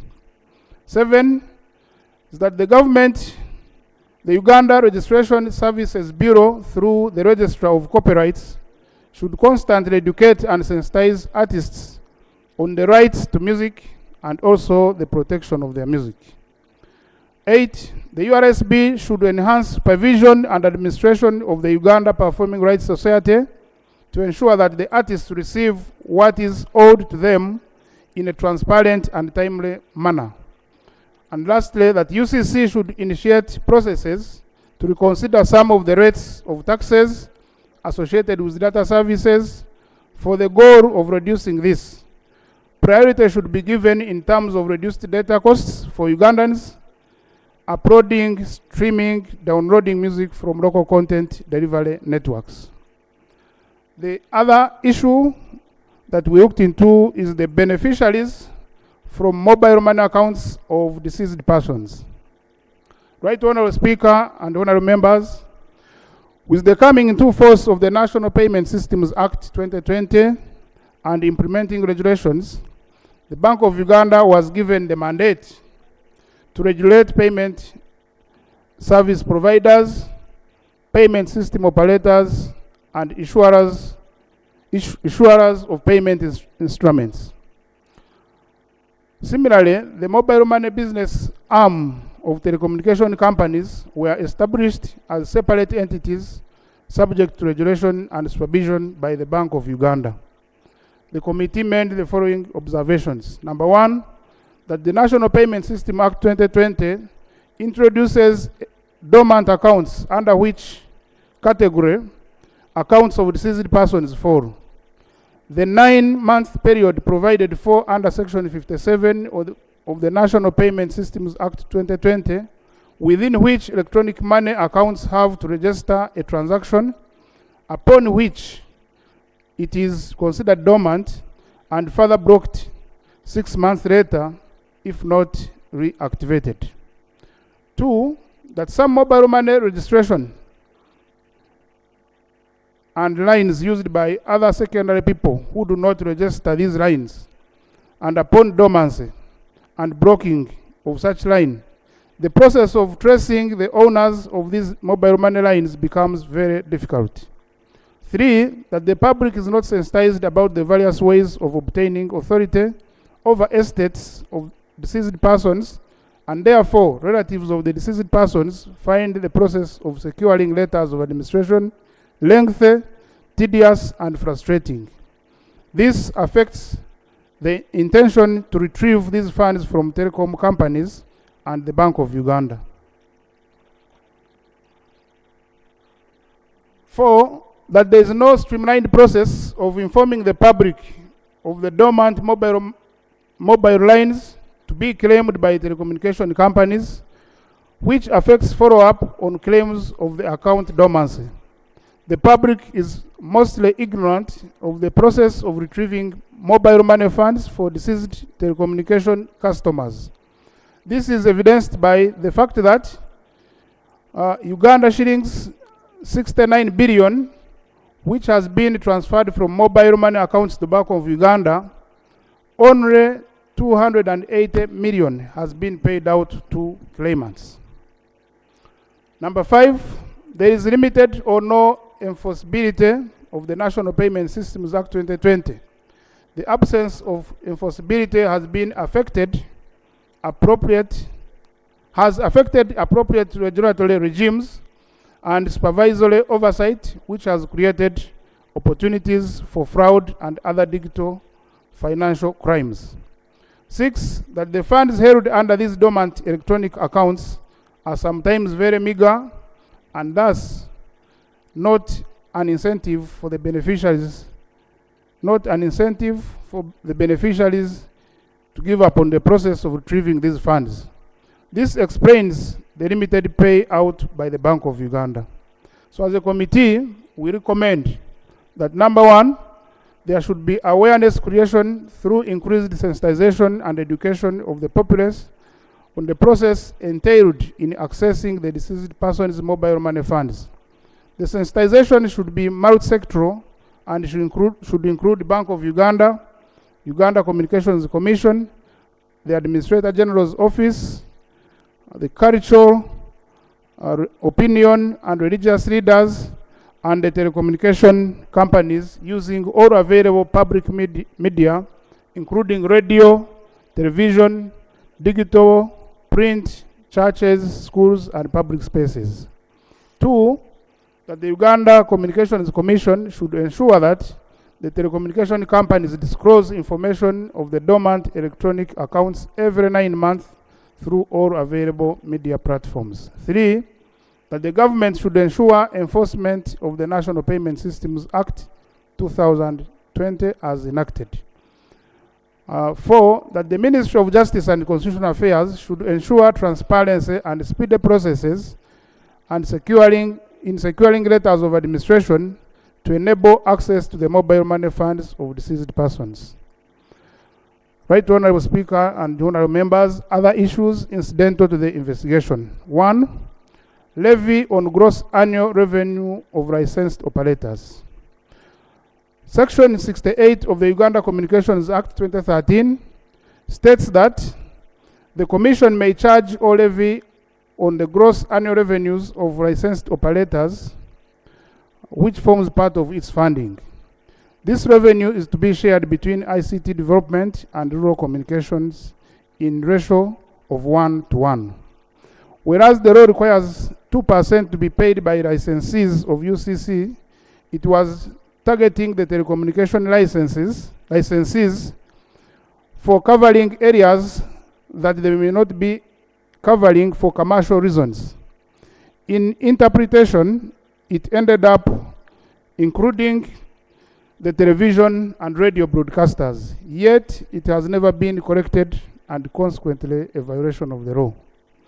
Further, the resources remitted to the consolidated fund by UCC are not directly plowed back to facilitate IC development, but rather form part of the national resource envelope. So as a committee, we recommend that, 1, the provision requiring charging 2% of the gross revenues of radio and television broadcasters should be removed. 2, that the revenue collected by UCC in this regard be earmarked and ring-fenced for purposes of ICT development and rural communications as provided for in the Uganda Communications Act 2013. Secondly, establishment of the Communications Tribunal. The establishment of the Communication Tribunal is long overdue, Right Honorable Speaker and members. Once it is set up, the tribunal will handle matters affecting the ICT sector, including those against the Ministry of ICT and National Guidance and the Uganda Communications Commission. Concern has been raised on government's failure to nominate members to and operationalize the tribunal. The delay in establishing the tribunal has limited the ability of the aggrieved citizens, the media, the telecom service providers to contest some of UCC's and the Ministry of ICT and National Guidance pronouncements.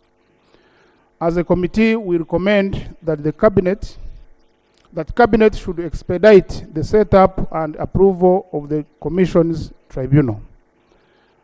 In conclusion, Right Honorable Speaker and Honorable Members, the recommendations provided herein will lead to the provision and consumption of quality, reliable, and fairly priced services in well-regulated environment and the attainment of an inclusive digital economy that promotes increased ICT penetration and the use of ICT services for social and economic development. Further, these recommendations, if implemented, will enable Ugandans and all users of ICT devices derive the best possible value for the services they pay for. I therefore pray that the report of the Committee of Information, Communication Technology and National Guidance on the issues raised by Honorable Professor Mushemeza Elijah Dickens on challenges with telecommunication services is considered by this House and recommendations therein adopted. Right Honorable Speaker and Honorable Members, I beg to submit and report, but I also want to take this opportunity to appreciate my chairperson who has delegated me to deliver this report on behalf of the committee. And for that matter, I want to thank my colleagues, committee members, for the good job we did. We did a lot of work, Honorable, to interrogate this matter because we are dealing with very elusive people, the telecommunication Is that operators. part of the report? No, it's not part of the report, Right Honorable, but I have to appreciate. I'm saying you've concluded. Honorable members, I beg to move. Thank you. Honorable colleagues, you know Honorable Kasbat is a telecommunications engineer who worked for long in MTN and other telecoms, so he has extensive experience. Now, before I can open debate on the matter, I had assigned the Chief Whip on the issue raised by Honorable Saro Pendi, and he seems to have an update for us. Honorable Chief Whip.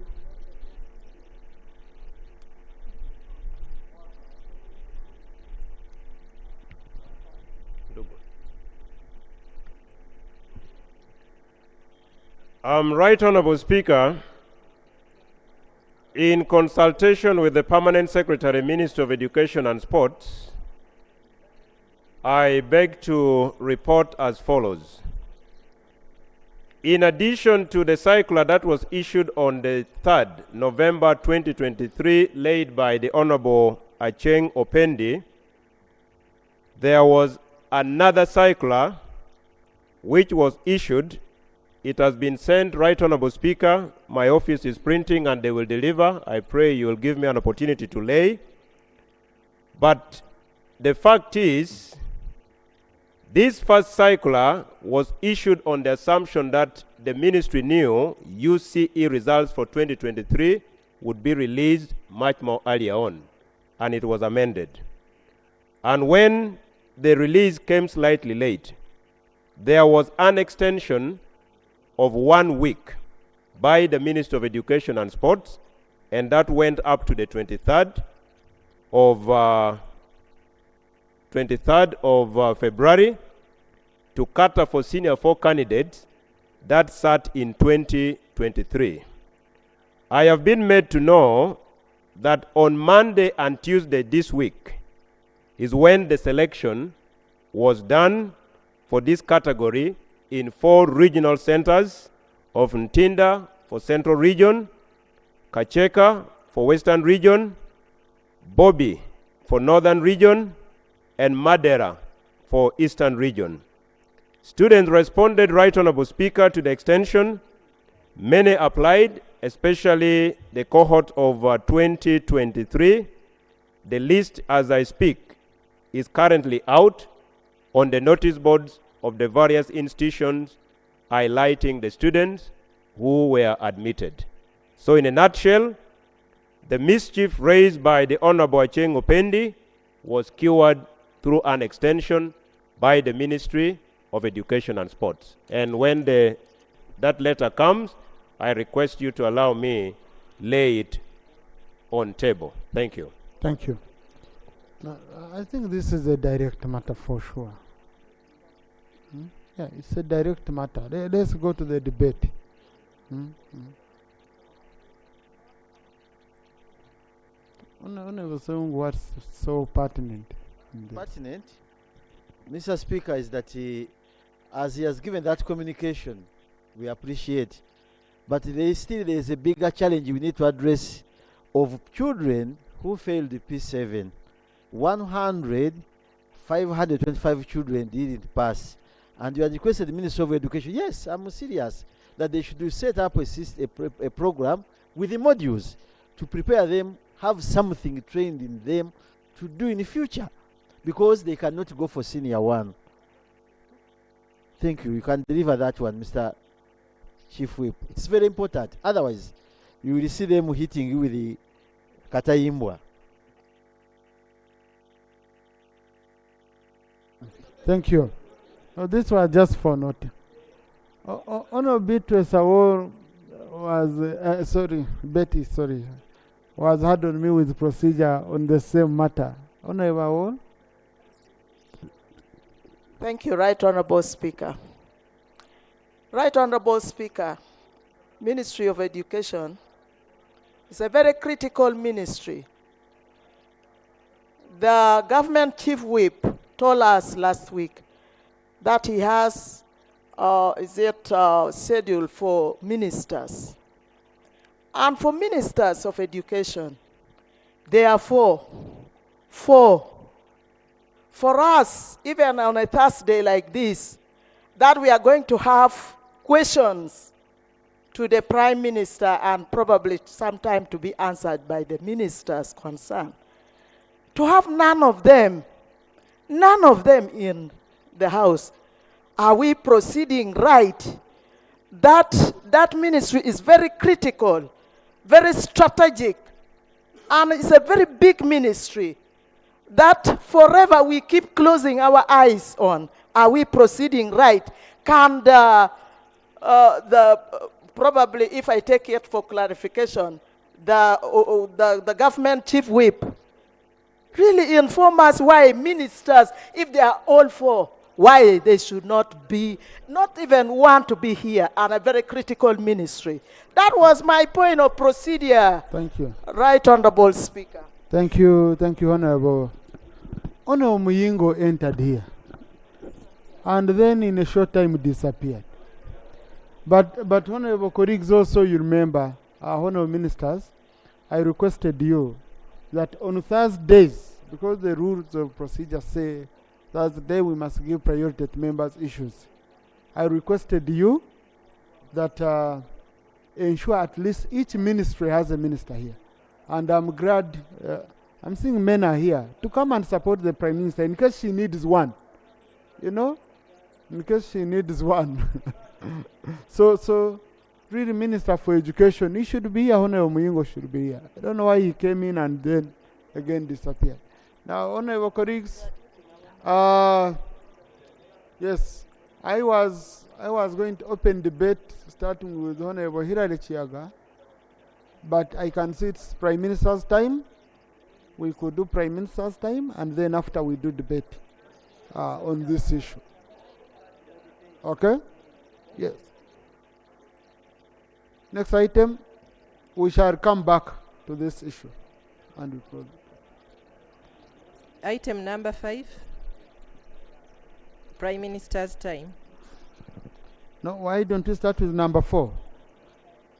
Yeah. Item number 4, statement on government business for the succeeding week, 5th to 7th March 2024.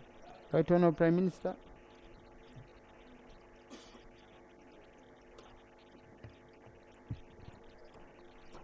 Right Honourable Speaker and Honourable colleagues,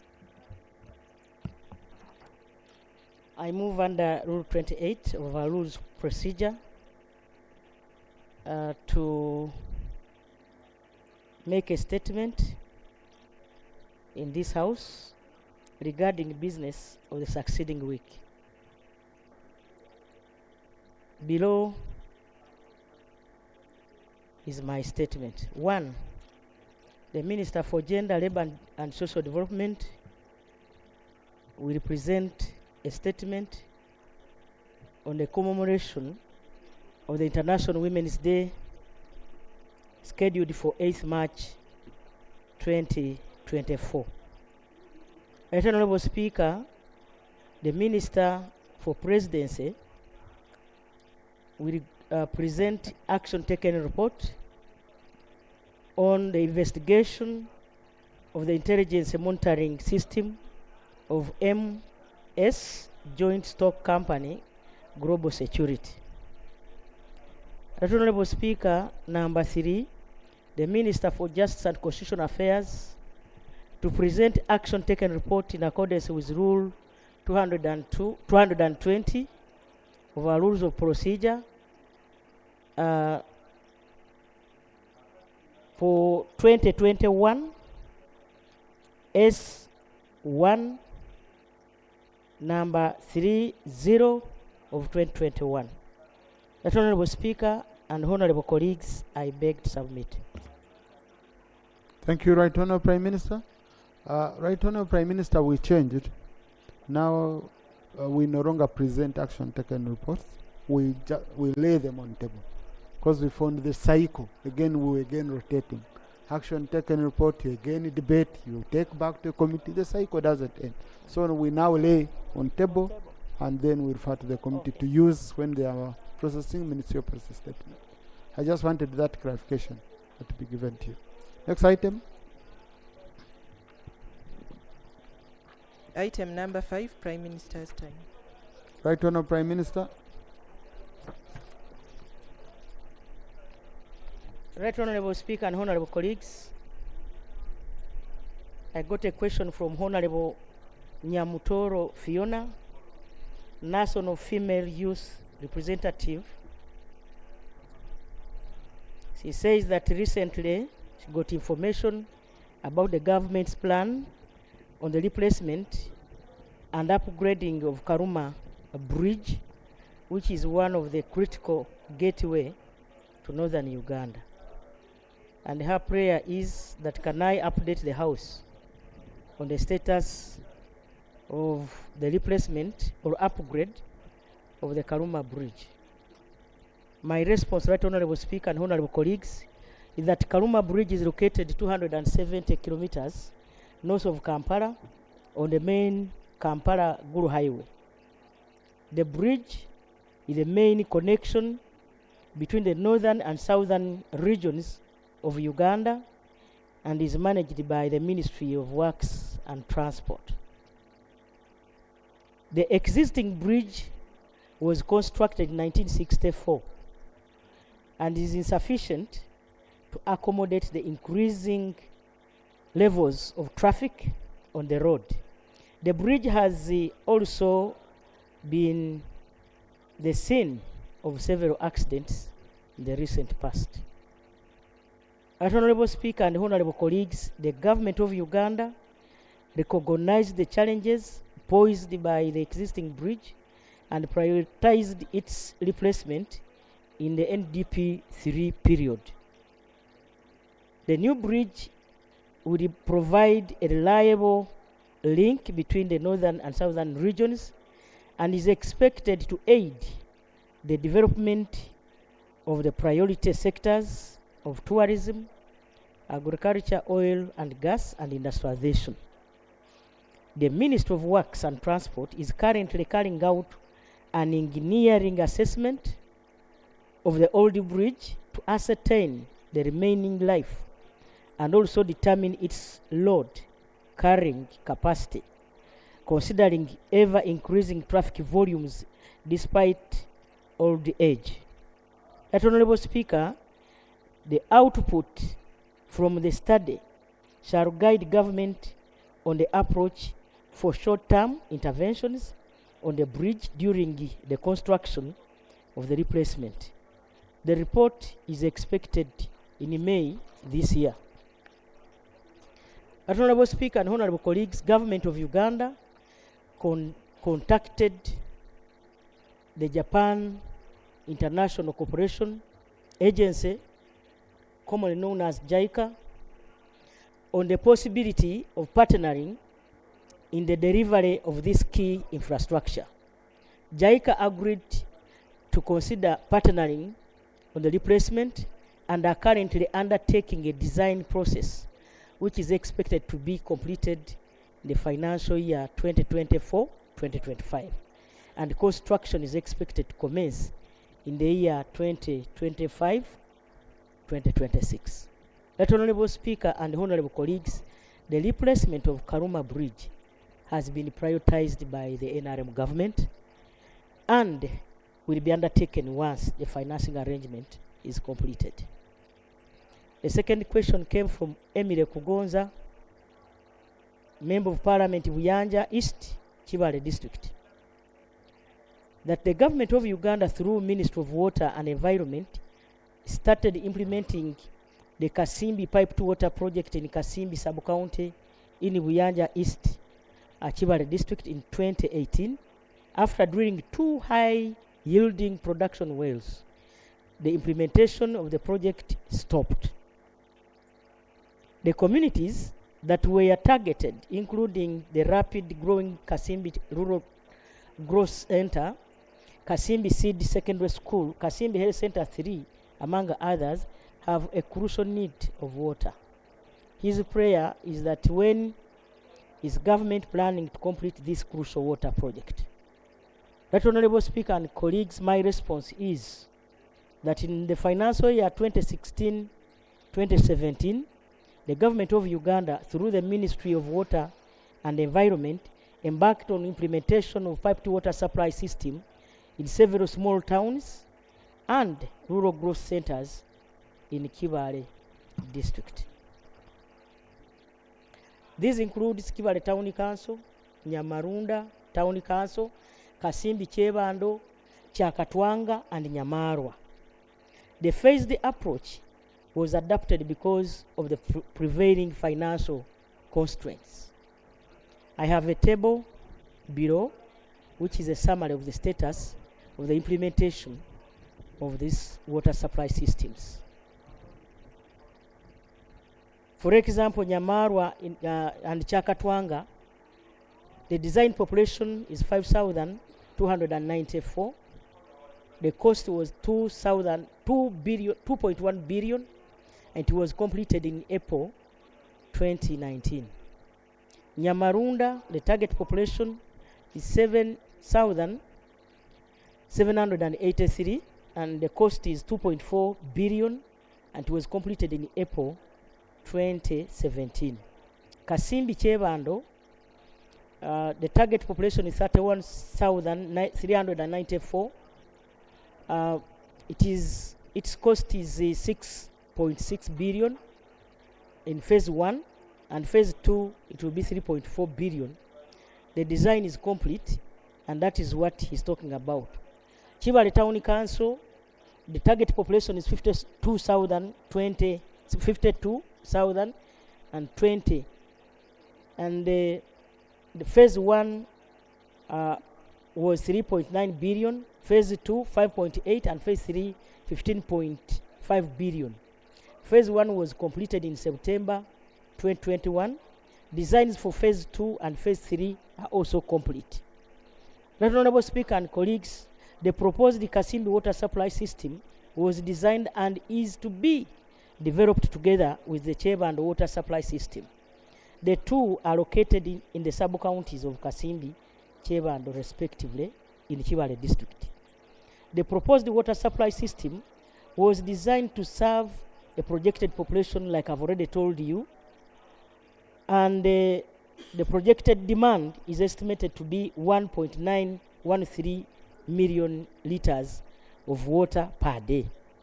That Honorable Speaker, due to funding constraints, phased implementation of the water supply system was proposed.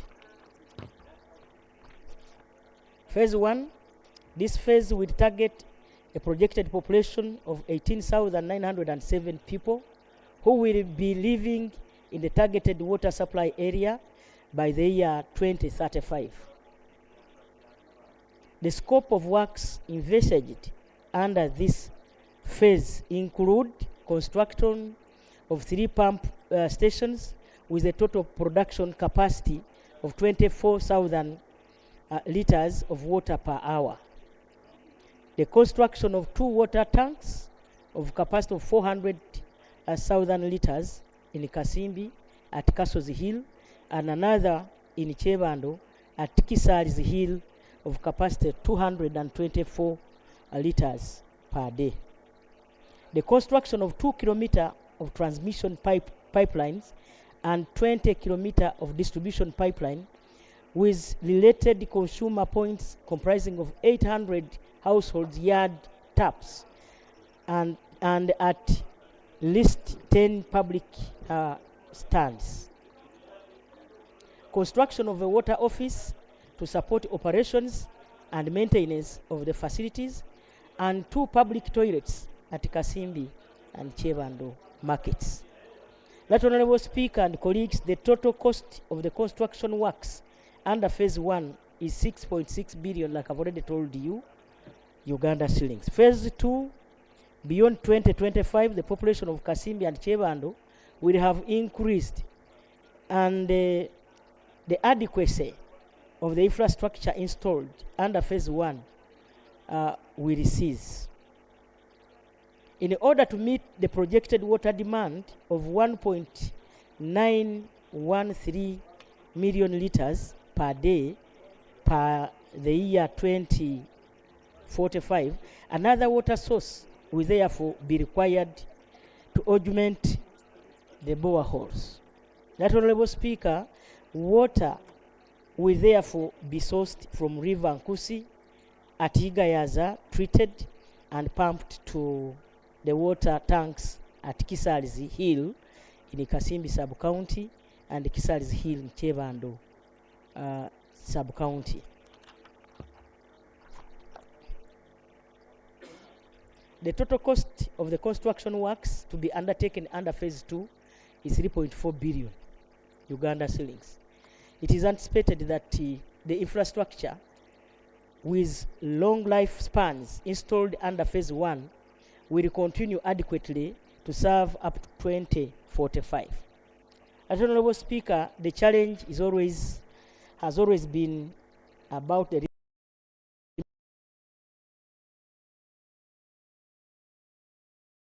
limited financing. However, government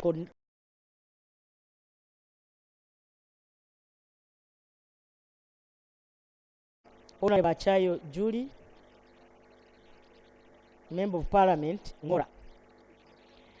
Honorable Speaker, she says that in order to ensure better access to health services, government formulated a policy to the effect that every sub-county should have a health center at level 3.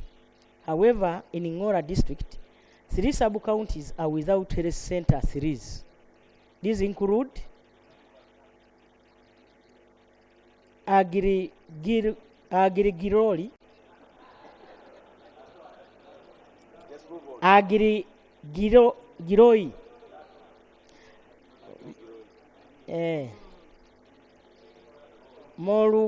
Morukakise, and Ngora sub-counties.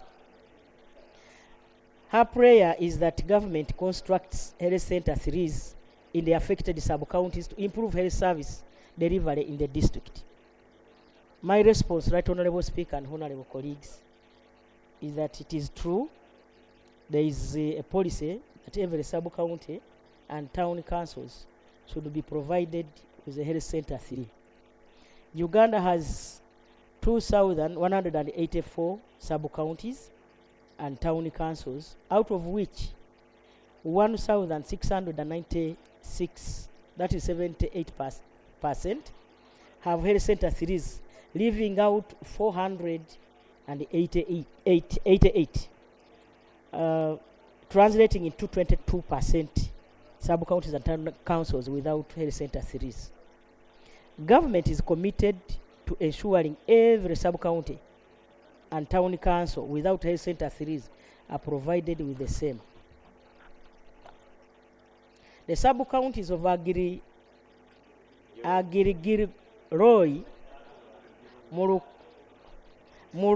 Murukakise, and Ngora shall be provided with health center 3s as and when the funds are available.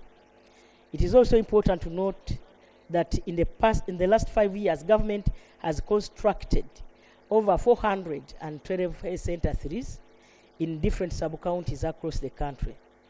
This was based on the population, availability of health facilities of any level in the sub-counties, hard to reach and hard to live in areas, among other factors. Honorable Zawede, District Woman Representative Nakasongola. He says that Nakasongola district has got 2 constituencies. That is Bodiebo and Nakasongola. However, Nakasongola district has got only 1 functional health center 4, which serves as a district hospital. This health facility handles over 500 mothers for antenatal care, 100 mothers for delivery, and 35 mothers for cesarean sections. Sometimes mothers sleep on the floor, while others are discharged before the right time. The newly born babies end up being infected after being admitted on the floor. Her prayer, Right Honorable Speaker and colleagues, is that may she know when the government is constructing a standard and well-equipped maternity ward at Nakasongola Health Center 4, so that it can really serve the available population. My response, Right Honorable Speaker and Honorable colleagues, is that the bed capacity for the Health Center 4, as per the Ministry of Health's current standard, is 24 beds. Nakasongola Health Center 4 is, however, a 60-bed facility. The existing maternity block was designed for 14 beds as opposed to the standard of 8 beds, which is adequate. That Honorable Speaker and Honorable colleagues, Nakasongola Health Center 4 requires only minor renovations and remodeling to be able to improve on the working environment. It is worth noting that Nakasongola district was allocated funds in the financial year 2023-24 for upgrade of Nakasongola Health Center, Nabiswere Health Center 3 to Health Center 4. The funds have already been dispatched to UPDF Engineering Brigade to start the construction of the upgrade. In addition, the Office of the Prime Minister constructed a new air center 3 at Rwampanga through the UPDF Engineering Brigade. This will help to decongest Nakasongora Air Center 4. Question number 5, Honorable Achayo Julie, Member of Parliament Ngora. That National Medical Stores, NMS, in its wisdom, designed a schedule for delivering medicines and medical supplies to health facilities in 2 monthly cycles. This approach is appropriate because it ensures a fair and steady supply of drugs. Of late, however, NMS developed a system of delivering first and second cycle drugs together, and the third and the fourth cycle medicines are also delivered together, etc. Although the drugs eventually become available in sufficient quantities, the approach leads to longer periods of stockouts, and the delivery may come too late to save life. Her prayer that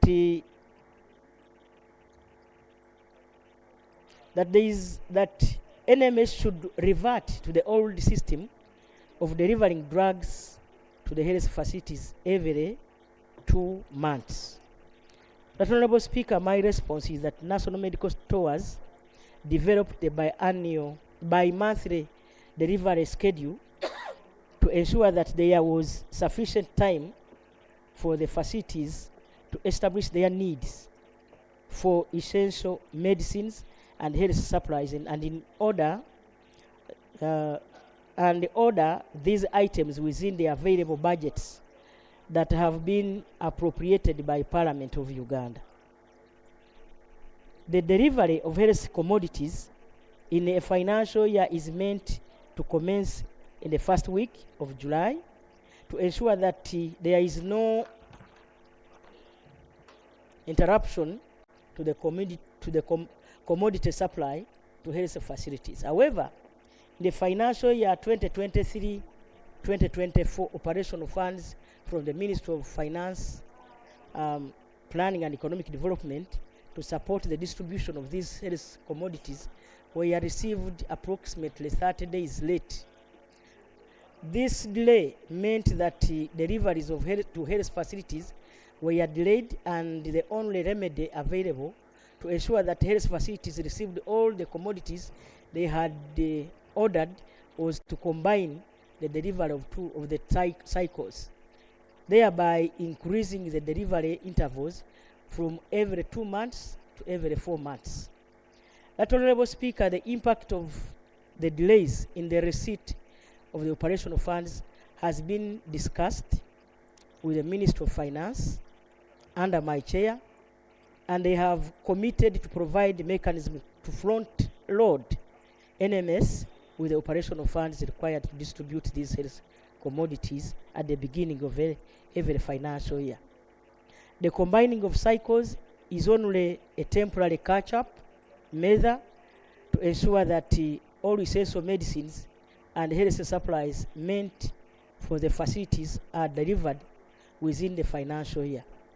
NMS will receive the operational funds by 1st July 2024 as expected, and there will be no need to apply these catch-up measures, and all deliveries will be every 2 months as per the NMS published delivery schedule.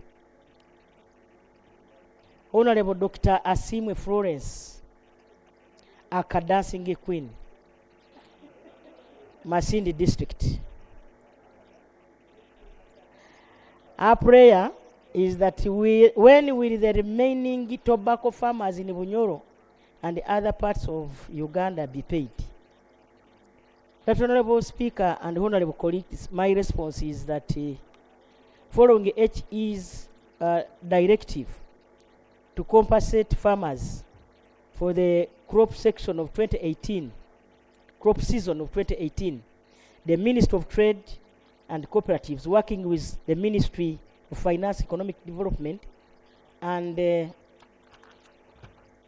Internal Auditors General's Office, undertook the verification and an audit of claims for both Bunyoro sub-region and West Nile. As per the verification report by Internal Auditors General, the Bunyoro sub-region claimed Uganda shillings 11.25 billion, which was approved and released to the Ministry of Trade in the year 2021-2022. A total of 4,727 farmers were verified and paid. For West Nile, the verified claims as per the Internal Auditors General's report amounted to 9.7 million US dollars. Government, through the Ministry of Trade and Cooperatives, has budgeted for these compensation funds to be considered in the next financial year 2024-2025. Right Honorable Speaker, I beg to move. Thank you, Right Honorable Prime Minister. Thank you. I think, Leader of Opposition, you come to respond to both written and oral. Yeah, so on top of the hour, I'll invite you as per the rules. Honorable colleagues, now I have two ways. For if you know you're going to speak more than a minute, listen, your question taking more than a minute, you wait after 5. Question is under Prime Minister's time, sharp, focused, and she also gives a response in 1 minute. Very sharp, we've been doing it. So that we pick, no, under Prime Minister's time, it's well provided for.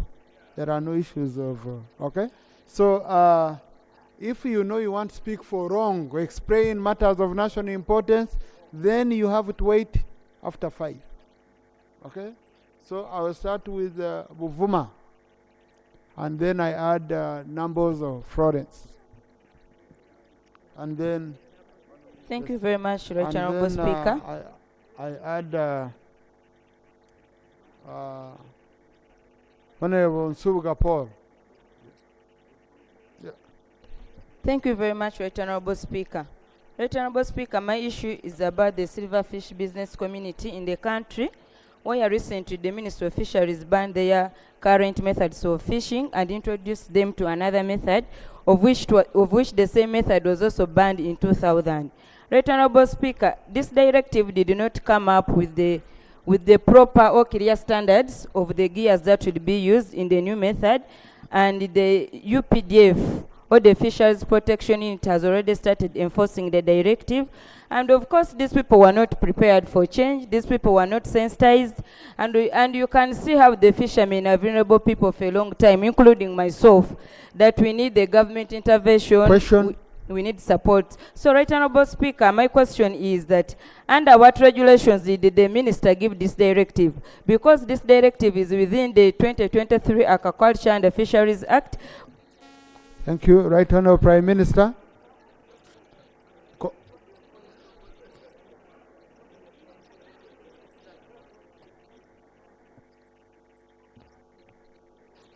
Right Honorable Speaker and honorable colleagues, I'm aware the challenge has been that the method or the fishing gears our mothers and our fishers use on the lake have been depleting the lakes with all the kinds of fish. We have had one meeting, that was last week, and we intend to have another one to concretize on how to help those mothers so that our lakes are not depleted of the fish stocks, so that our country can continue to enjoy the foreign currency.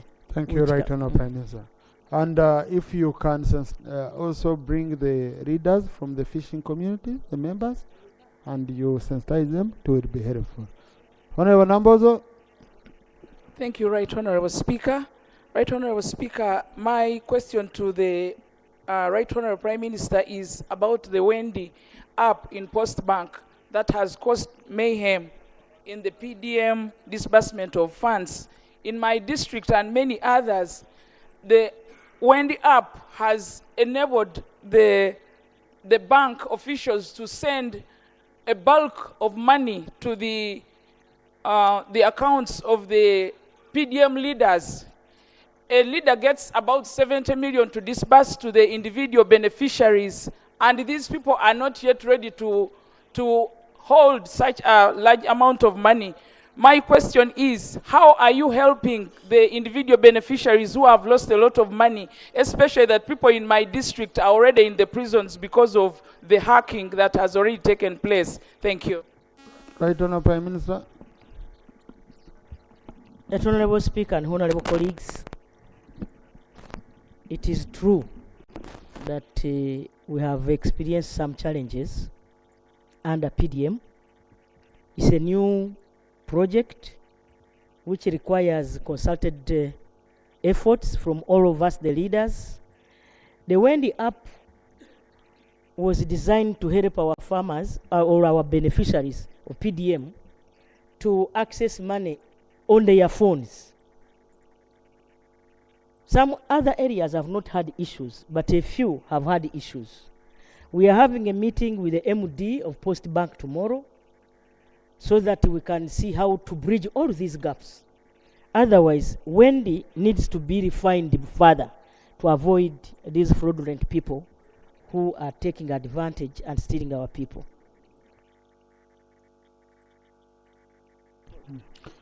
Thank you. Now, honorable colleagues, I can also use 1 minute on this issue of the Wendy app. Now, mobile issues to do with PDM. And the Right Honorable Prime Minister, you've been doing a fantastic job. We agreed that every change, every step you take, you update this House, so that we also go again and mobilize and engage the community. Now, I've been seeing it as a rumor. I don't know when they change it to the app. In fact, I'm soon going to my constituents, but I'm receiving complaints. People are saying money is going to member, money is going to who? And who owns Wendy? Also, it was another issue. Someone says it's an app, now it's registered on Mauritius. People saying corruption around it, many things. So, let us have a statement on this change of disbursement so that you can bring us on board. We discuss, we tell you the issues we faced, we've heard from our constituencies, and we come on board as leaders. Right Honourable Speaker, I want members to remember how our people used to line up in the banks.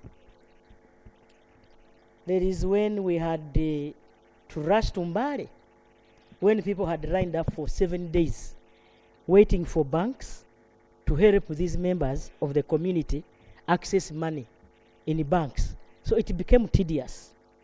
Then we agreed that let us now look for a way of making sure that our people get money on their phones. Because 1 million can every go on a phone. And so that's how Post Bank came up with that innovation. So I request that honorable members, the Ministry of Local Government will come here with a statement so that we see how we are moving. Since, Right Honourable Prime Minister, since it is Post Bank, don't you think Finance would do a better job with this? Let it come from Minister of Finance, the one supervising Post Bank, who is handling issues of money and also releasing money. I've seen for the first time Honourable Mzazi is uncomfortable coming to bring a statement. Thank you, Mr. Speaker. Mr. Speaker, to supplement what the Right Honourable Prime Minister has submitted, we decided to quicken the process of transferring money, and an app was developed by Post Bank called Wendy, and this app has to a greater extent helped us quicken the process of sending money to the beneficiaries. Procedure? Mr. Speaker, I want to thank you very much. I would pray that as you would it be procedure okay, you will go by your guidance. We have a lot of issues on Wendy, and the only that the members brought us during Prime Minister's question time, but the issues are bigger than what we shall find. Wouldn't it be a procedure okay that we go by your guidance? Because even how did they determine the Post Bank against another bank or DFCU? All these are questions we are going to ask when a statement is laid here, and we debate this Wendy issue. Thank you. Minister of Local Government, you are talking about. Thank you, Honorable Seungu. Honorable Msaza, I think a statement would be better. Okay? No, just don't need. We don't need an explanation now. Let us get a statement, and the major aim of the statement is to bring us on board, to bring all of us on board, so that we go and explain our people when they complain and all that. Okay? Mr. Speaker, yes, we shall bring a statement. The Prime Minister said from tomorrow, tomorrow we shall have a meeting, and if we don't finish, there will be other subsequent meetings. But Mr. Speaker, what the Honorable Sewung is saying does not need to wait for a statement. There is no way we can support other banks when we have our government banks. So the issue of DFCU Centenary, Post Bank is the bank which is wholly owned by government, and we think we should support our own banks with government business. Thank you. Honorable colleagues, issues of Wendy have stopped here. What I request you to do, honorable colleagues, just get feedback from your constituencies, so that once the statement is here, we enrich the Prime Minister. Okay? So I request you, honorable colleagues, check with your constituents on how parish model is working with Wendy, and we see how best we can support the whole of this system. So Tuesday, Honorable Minister for Finance, on Tuesday, bring a statement here about Wendy and how it's disbursing the funds. Yes, I had picked Honorable Nsugapor, then I'll pick Honorable Ariko, Honorable Annette, Honorable Vataringaya, our champion, Honorable Lola, Dr. Anthony, Honorable No, I'm going to pick your Honorable colleagues. One minute, let's shoot. Thank you so much, Right Honorable Speaker. Mine is a brief one, and it is a matter of urgent national importance, Right Honorable Speaker. Right Honorable Speaker, I rise on a matter of urgent national importance regarding heavy rainstorms that destroyed homes and properties in Busiro North, that is Wakiso District. Right Honorable Speaker and Honorable colleagues, on 27th this very month, heavy rains destroyed properties, including but not limited to houses, bananas, coffee plantations, and all crops.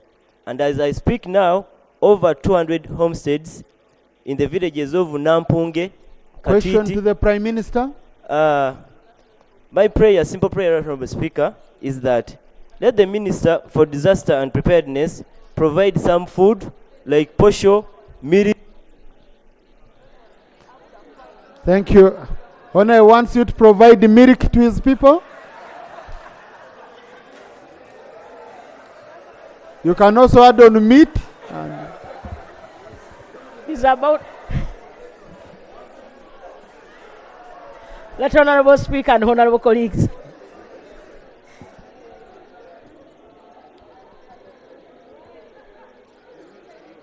Order, Honorable colleagues, order.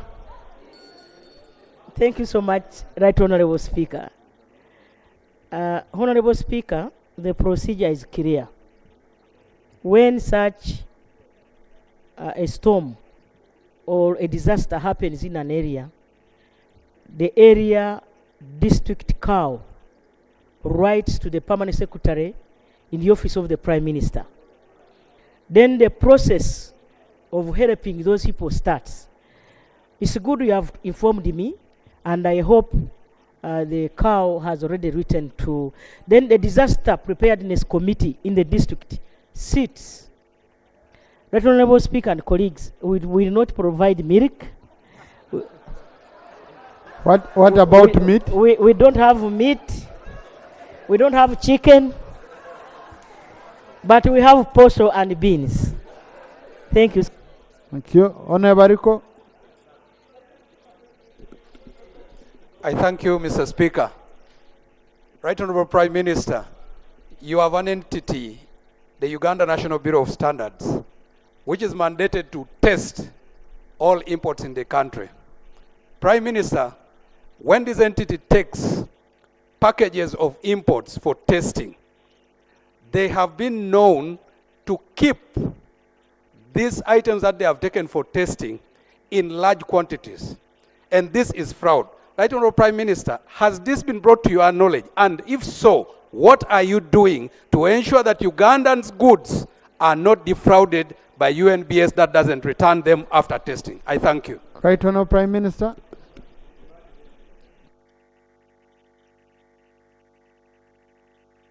Right Honorable Speaker and honorable colleagues, I want to thank the member, and I've taken note of his concern. Let us get in touch today so that he can give me the details of the complaints he's talking about. Then we shall handle. Honorable Ned. Thank you, Right Honorable Speaker. Allow me to re-echo on two important issues before the Right Honorable Prime Minister. You have 1 minute, you remember? Right Honorable Speaker, this is a pertinent issue. It is affecting the whole country, and it is about the... Honorable, I'll give you time under matters of national importance. Because under Prime Minister's time, it's strictly 1 minute. Let me summarize. The issue is about the drastic decline of tea prices. Right Honorable Speaker, farmers are uprooting tea. The factories have closed. Much as we raised these issues on the floor of Parliament, we have never got the position of government and the intervention. Right Honorable Prime Minister had promised us about the subsidies on the fertilizers. He had also promised us on the lowering the tariff of electricity, so that the production of they lower the production, the cost of production. Question. Where are we going? I would like to ask the... Where are we going, Right Honorable Prime Minister? I would like to ask...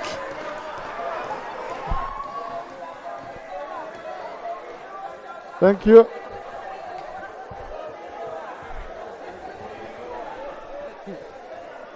Order, honorable colleagues, we are losing time. Let Honorable Speaker and honorable colleagues. Honorable colleagues, we are losing time, please. Let Honorable Speaker and honorable colleagues, like I told you 2 weeks ago, Cabinet handled this matter chaired by the President himself last Monday. And a number of issues that she's talking about came up. I'm chairing a committee, a sub-cabinet committee. We have a meeting still tomorrow. We were supposed to have that meeting yesterday, but the activities of NRM yesterday, and we had other people, visitors from UN, so we did not handle, and we postponed the meeting to tomorrow. But the thing is, honorable colleagues, we have where we are going.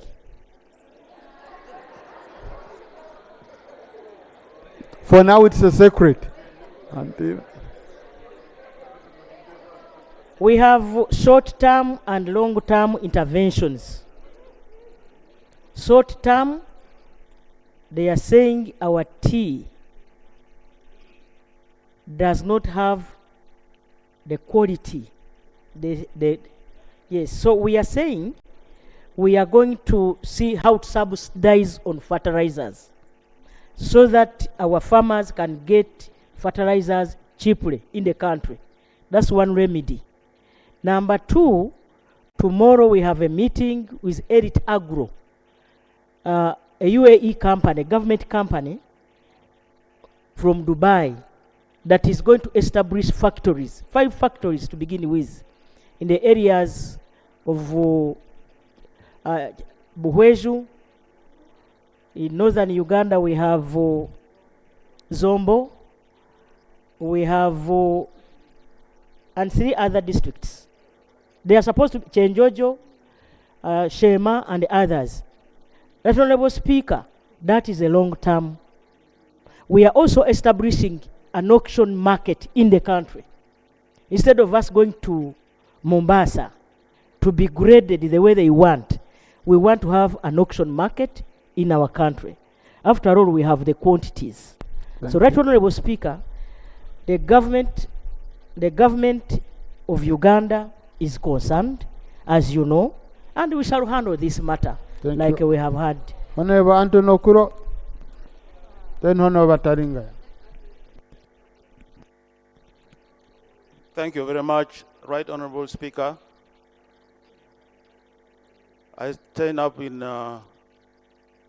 Prime Minister's time to report an incident or incidents which have been occurring in my constituency for the last 3 or 4 months. The number of deaths of people have gone up by a large scale. The DHO of the district of Lamore agrees with me. I wrote on 21st a letter to the Prime Minister's office as well as the Speaker indicating the anomaly. My prayer was then in the letter that a team of doctors or experts from the Ministry of Health should immediately go to Lamore to do a survey of what could be wrong. It could be a disease, it could be something people are drinking which is bad, and they have to determine. I wonder whether the Prime Minister has received the letter which was stamped. Thank you. Thank you. Honorable Prime Minister, have you received the letter? The answer can be yes or no. Right Honorable Speaker and Honorable colleagues,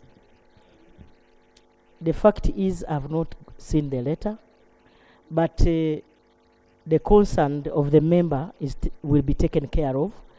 I will make sure that by tomorrow or even today, I will make sure that the Ministry of Health is informed about the same so that they can institute a team to go to Ramo to see that our people are secured. Thank you. And our colleague is a medical doctor, so by the time he comes up, notes here. No, Bataringa, Thank you, Right Honorable Speaker. 2 issues. Electricity, I have complained about poles without wires, and yet electricity is key to the PDM activities. When will electricity be connected to Kashar North on these poles that were installed 3 years ago? Question 2, FMD. When will doses be delivered to Ankwere sub-region? Thank you. Right Honorable Prime Minister, foot and mouth disease vaccine. The SCARA project, which is being implemented by the Ministry of Energy and Mineral Development, will handle the problem of those poles without wires. I remember we passed a loan here, and that is taken care of. It is just a matter of time. His poles will have wires, and our people will enjoy electricity. Then 2, foot and mouth. Cabinet came up with some money which we are going to use to buy the vaccines. We are partnering with the government of Botswana so that we have these vaccines in any time. Thank you. Yes, PWD. Thank you, Mr. Speaker. Mr. Speaker, there are 2 laws in this country. The building control... Honorable Ola, if you could wait just a little. Colleagues in the public gallery this afternoon, we have religious leaders and chairpersons from Miene Parish, Kamdina Kidikonare, Oyam District. They are represented by Honorable Apio Eunice Otuko, Honorable Amongi Betty Ongom, and Honorable Alum Santa Sandro Gwang. They've come to observe proceedings of this House. Please join me in welcoming them. Thank you. Yes, thank you. Honorable Lola, continue. Thank you, Mr. Speaker. Mr. Speaker, there are two laws in this country, the Building Control Act and the Persons with Disabilities Act, that say that every public building must have access for persons with disabilities. My question to the Prime Minister is, who has continued to approve mushrooming buildings that are not accessible and has failed to modify, but also how are people with disabilities supposed to access services when they are being technically locked out of these buildings, including police station, courts of law, etc., etc. Who is locking persons with disabilities out? Who is not modifying? Who is approving buildings that are not accessible to persons with disabilities against the laws passed by this Parliament? Right Honourable Prime Minister.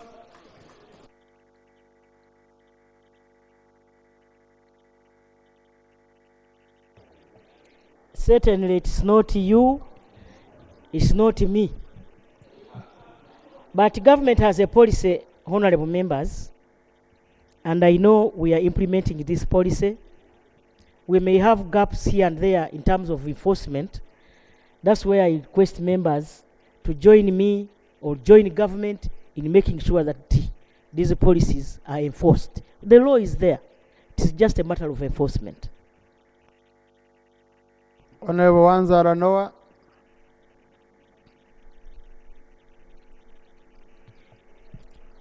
Thank you very much, Mr. Speaker. Right Honorable Prime Minister, Government of Uganda constructed a bridge to connect Nakasongola to Kayunga starting in 2019. Madam Prime Minister, as we talk, 5 years have elapsed and the bridge is not commissioned. When I went to Ministry of Works, they said Ministry of Finance has not raised the funds to that ministry 2 quarters.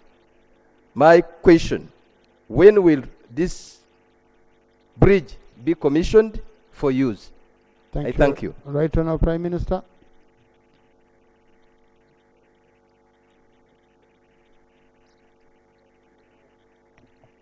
I have been to this bridge, Right Honorable Speaker and honorable colleagues.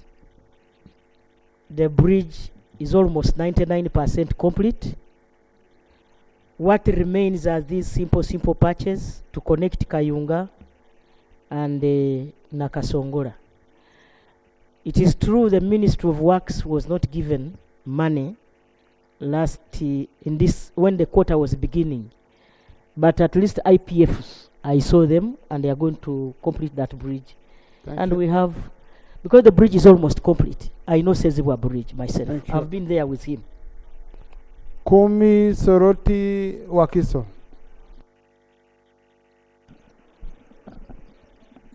Thank you so much, Right Honourable Speaker, for the opportunity.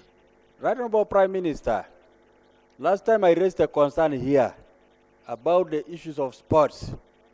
Sports currently is helping us in terms of sports tourism and carrying our flag. What is happening?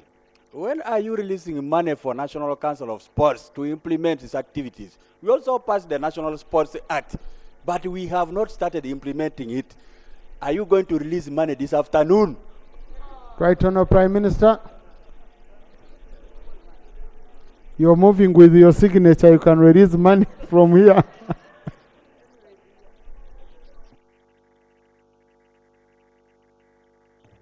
Honorable Speaker, I cannot really deceive this Parliament that we are releasing money now this afternoon.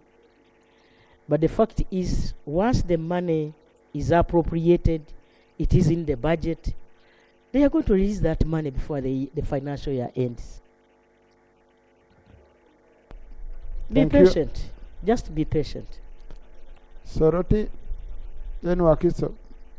No supplementary question is under Prime Minister's time. Rule 41. Thank you, Right Honourable Speaker.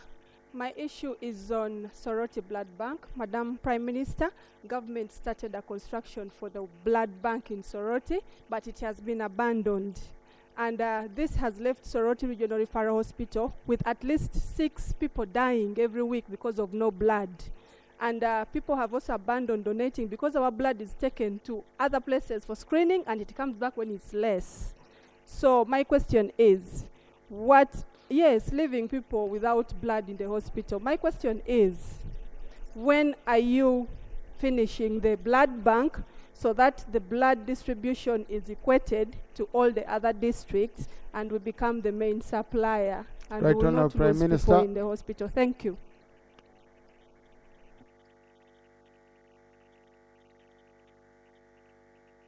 That Honourable Speaker and Honourable colleagues, that question came here last week, but one. And the answer is, it is true the contractor had abandoned the site, and they will have got another contractor, and they will complete that blood bank. It's a priority in government. Honourable Wakiso, Honourable Tamagozi.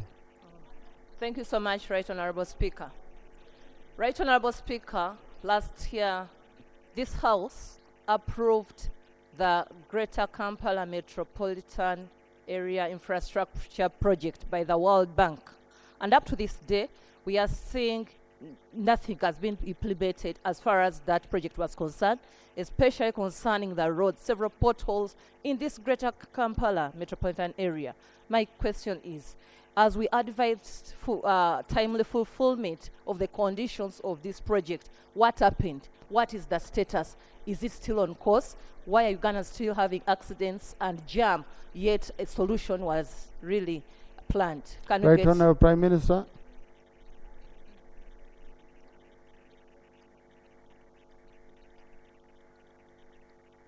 Right Honourable Speaker and Honourable colleagues,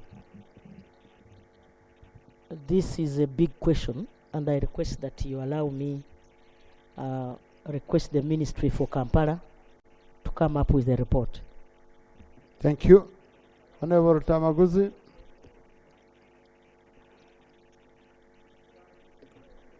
Thank you, Right Honourable Speaker. Right Honourable Prime Minister, I'm a shadow minister for lands. But every day I watch news, I'm seeing dead bodies in Apa. I want to know what is happening in Apa. Right Honourable Prime Minister. No, rule 41 is clear. Read the rules, Honourable. Just read the rules.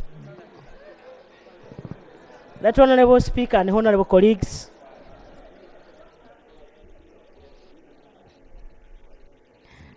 Right Honourable Speaker and Honourable colleagues, today I saw a letter from the President talking about APA.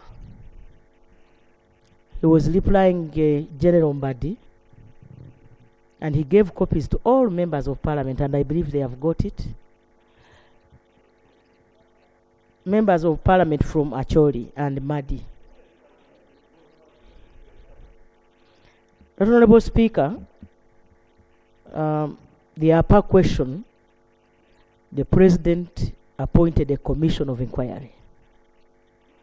And the commission of inquiry have been directed to provide them with funds, which funds are available, and they are going to start work.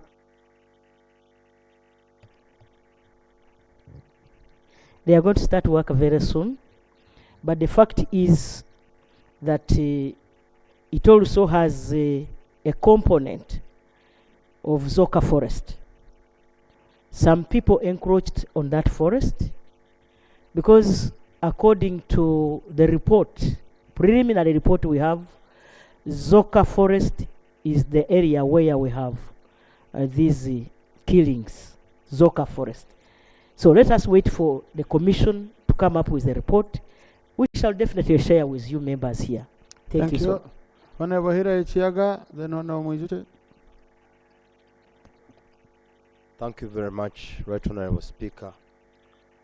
Right Honourable Prime Minister, with the numerous accidents on Masaka Road, the hospital we have, the government facility we have, the government hospital we have is in PG Health Center 4. Right Honourable Prime Minister, when are we getting an ambulance for this facility, because with all the numerous accidents, government hasn't gotten the attention to provide us with at least one. How many do we have to lose such that government pays attention? to Right this? Honourable Prime Minister.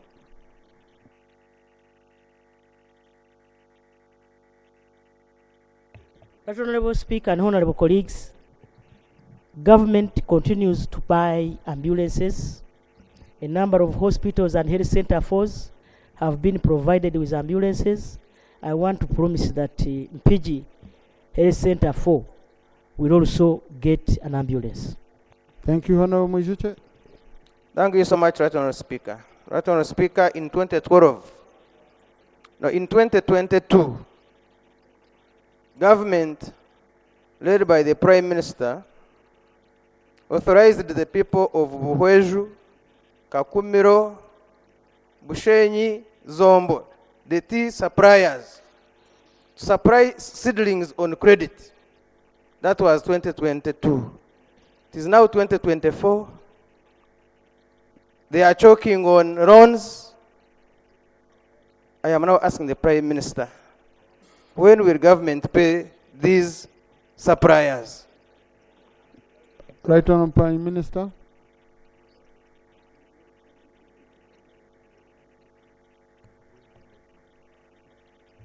Right Honourable Speaker and honourable colleagues, Kakumiro did not supply tea. The farmers of Kakumiro, the nursery operators, even those of Zombo did not supply, because for them they wanted to have the tea planted during the season, and so Zombo did not supply, because I've already seen Honourable Quintui saying that they also now need to supply. Honourable Speaker and colleagues, remember when we came up with this strategy, government changed the policy. Before, we were buying tea seedlings through NADS, and we put all the money in one basket, that is PDM, so that farmers can buy the seedlings themselves. But we were here, you and me and members, and we agreed that let these people supply. Government will pay them as when we get the money. We have not yet got the money, but when we get the money, we shall pay this tea. No, I think Right Honourable Prime Minister, for the record, it was it wasn't when you get money. The Minister for Finance came here, Honourable Kasaija, and said in 2 financial years. I remember very well, it was 2 financial years. Yes, not when you. Honourable colleagues, now Prime Minister's time is going to end. Okay, then we open up so that, please, when the speaker is speaking, you should be seated. No, by the way, not only a speaker. When any person is holding the floor, the rest should be seated. Okay. So, honourable colleagues, we are going to close with Prime Minister's time, with the Leader of Opposition giving his comments. Then we resume. Now we continue with members' issues, where you can even ask the ministers directly, without the Prime Minister. We shall do 1 more hour, so that I can pick many of you. Leader of Opposition. Thank you, Right Honourable Speaker. 2 critical issues as the Prime Minister is responding to questions. I am drawn to questions that are raised by the honourable colleagues. Honourable Achayo Julie, Member of Parliament for Ngora, who was raising the fact that 3 sub-counties don't have health centre 3s in our area. The Honourable Victoria Zawede, District Woman MP for Nakasongola, who raised a concern about only 1 functional health centre 4 that serves as a district hospital. Right Honourable Speaker, on Tuesday, I made a proposal to this House. After we visited Lubowa Hospital on Monday, and we were denied access, and we did ask the Minister of Finance, who updated this House, that so far, $156 million has gone to this project through promissory notes, but we don't know what's happening. I proposed to this House that we hold any more money going to Lubowa Hospital. Let's begin to channel this money to health centers in this country. Right Honorable Speaker, these two honorable colleagues have made their way to this paper. But if you asked any member of parliament and gave them chance, they will tell you the challenge of health centers in their districts, in their areas. So I want to remind the House of the proposal that I made. This money that we've been channeling to Ruwa Hospital, which we cannot access. Right Honorable Speaker, the presiding officer then did say that she will request you to go to Ruwa Hospital now that we were denied. We did wish you well because, Right Honorable Speaker, in the past, the Minister for Health, Dr. Jane Ruth Acheng, together with the Permanent Secretary, together with yourself, Right Honorable Speaker, you did go to that very facility and you were denied access. I don't know if, because the Speaker said you would go yesterday, Wednesday, I don't know if you managed to go and whether you were given access. No, I think for the record, let's have the record clear. The Speaker said the Deputy Speaker will go on Wednesday. Okay? The Wednesday which I will go has not yet reached. When it reaches, I will go. Yeah, I read the answer very well. She never said it tomorrow. She said on Wednesday. So the Wednesday which I will go, I will report back to this House. Don't mind. Yeah. Thank you for that update, Right Honorable Speaker. Whenever that Wednesday reaches, we wish you success, Right Honorable Speaker. But again, I will appeal to the House. There's a problem. There's no scrutiny. It's a mysterious project. Let's channel this money. Because you see the health centers we have, the referrals we have, they are in place. Unlike this one, because even when people try to peep, you step atop a car, you don't see anything. Maybe they're building an underground hospital. I don't know. But for these health centers, they are in place. Their only challenge is shortages and all these challenges they're grappling with. Let's channel the money there. And I would like to appeal to the Prime Minister to come on board because this is a worthwhile thing to do. Lastly, Right Honorable Speaker, a colleague has raised the upper land question. The Prime Minister says a commission was put in place about a year or so ago. Right Honorable Prime Minister, people are being killed now. Yesterday, today, we don't know what will happen tomorrow. We would like something a lot more cogent as a response. Because this commission, yes, the commission should try and identify whatever it needs to get to the bottom of, but people are dying now. I think we need a better response than just the commission. Thank you. Thank you, Lop. Thank you. So now, honorable colleagues, if we could continue with the speed at which we are handling Prime Minister's time, I would pick more of you. Okay? Because I usually feel sad when I find I've left behind colleagues. I pick Honorable Ruero. I pick Honorable Andrew Jok. I pick Honorable Kabe.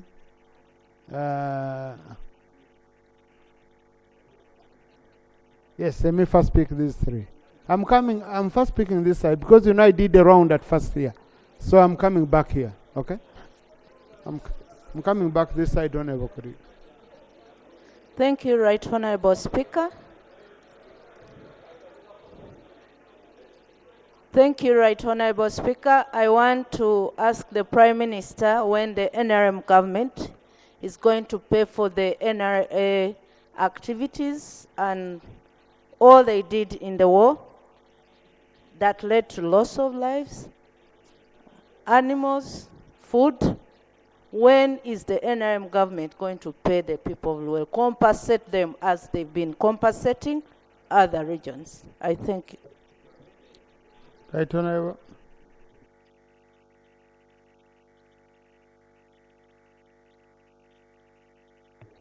Right Honorable Speaker and Honorable colleagues, the NRM government established a full-fledged ministry, the Ruwero Rwenzori, to handle the matters of compensation.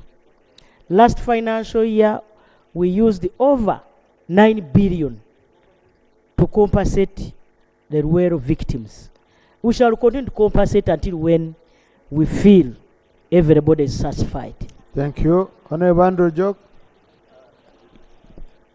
Thank you, Mr. Speaker. Mine is regarding the new administrative units. Omoro has 15 administrative units, but then only 5 are receiving funds from road fund. What are the plans from government for the new administrative units? Because now they're struggling in terms of funding for road maintenance and the like. Secondly, regarding transitional grant, what is the procedure for receiving funds for transitional grant for new administrative units? Thank you. Thank you. I think Minister for Finance should support the Prime Minister. Thank you, Mr. Speaker. Mr. Speaker, the administrative units which were created in the financial year 2020-2021 have not been recorded in the system, and we have advised them to always share the road fund which the parent administrative units were getting. Transitional grant is part of budget. I will respond to that when I bring the budget to the House. Thank you, Honorable Kabe. Thank you, Right Honorable Speaker. My question is to the Right Honorable Prime Minister. The rains are back, and schools still have no roofs. And I sent a letter requesting for iron sheets for those schools in Serere. The rains are coming back heavily. My prayer is, when are we getting those iron sheets? This is affecting the mental health of the teachers and also affecting the mental health of the students. Right, and there's a high dropout. Thank you.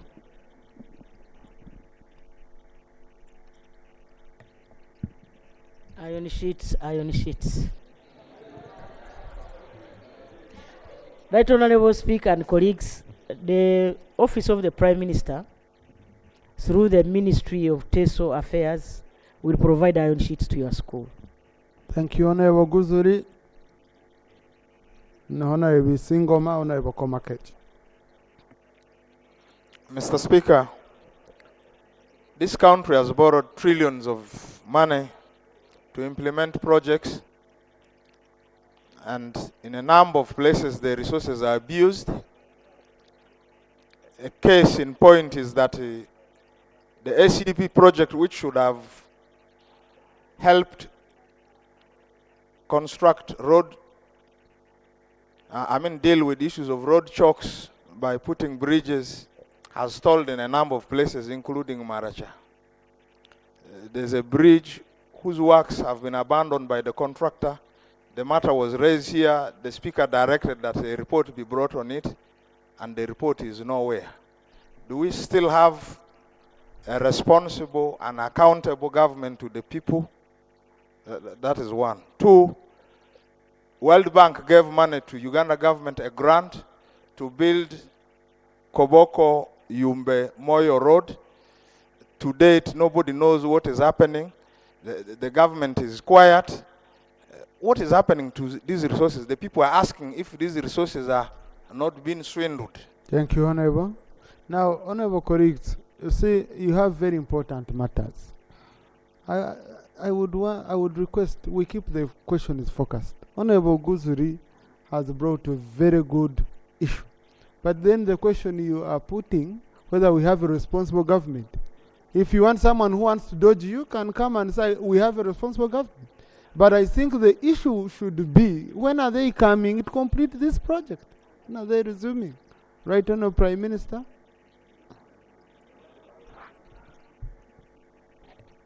Right Honorable Speaker, everybody in this House knows that the NRM government is a responsible government. Including Honorable Lee, he knows. Right Honorable Speaker and Honorable colleagues, Koboko Moyo Road. On Monday last week, the Minister of Works gave a report to government, and the process of procuring a contractor is almost complete.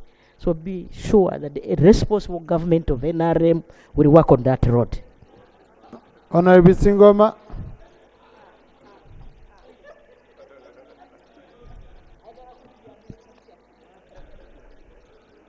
Thank you, Right Honorable Speaker.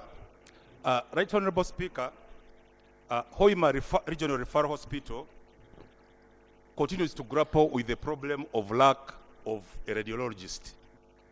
As you'll recall, honorable members, we installed, or government installed CT scans in regional referral hospitals, all of them, about 11. But to date, the government is yet to deploy a radiographer, no, a radiologist in Hoima Regional Referral Hospital. The radiographer who is there is incapable, as you all know, of interpreting some of the, actually all the images coming out of the CT scans. And therefore, these images have to be sent to Kampala privately to radiologists to interpret and send back at the cost of the patient. So, Right Honorable Prime Minister. Just switch on so that we have the question properly. When are we deploying radiologists in the regional referral hospitals? Thank you. Where we have installed CT scans? Right Honorable Prime Minister.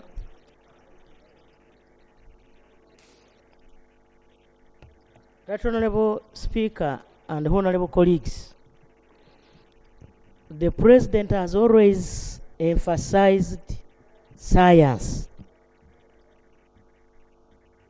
And the reason we don't have radiologists in all our hospitals is basically because we don't have that cadre of that discipline in our country. So I request that we continue to encourage our people to take science courses. Thank you. Then too, Right Honorable Speaker and honorable colleagues, we are also looking at the option of digitalizing our systems, such that even when you are in Hoima and a radiographer takes these the images,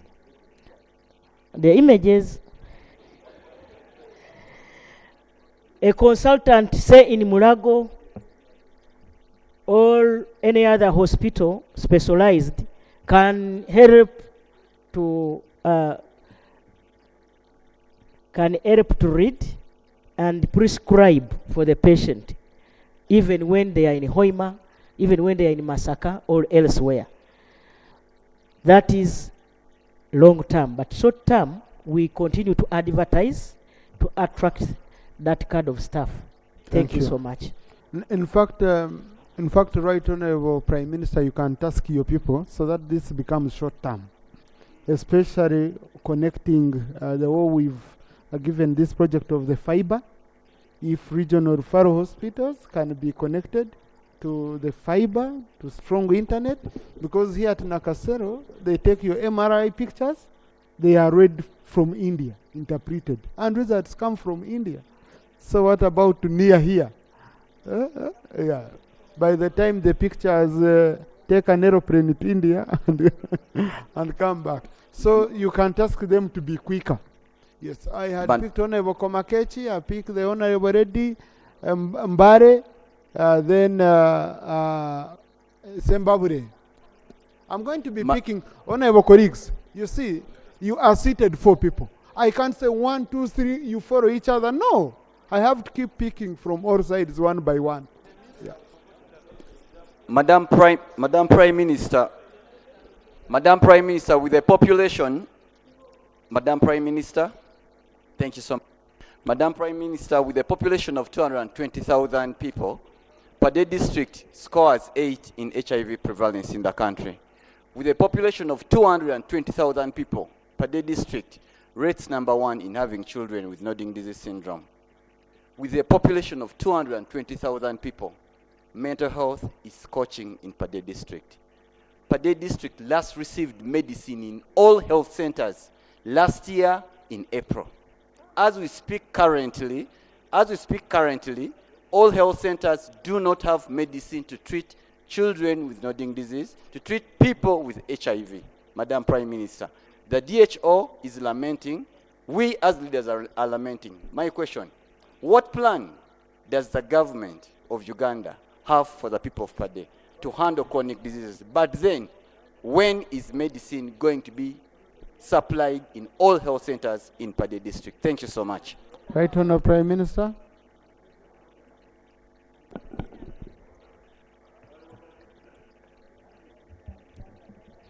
Honourable Speaker and honourable colleagues,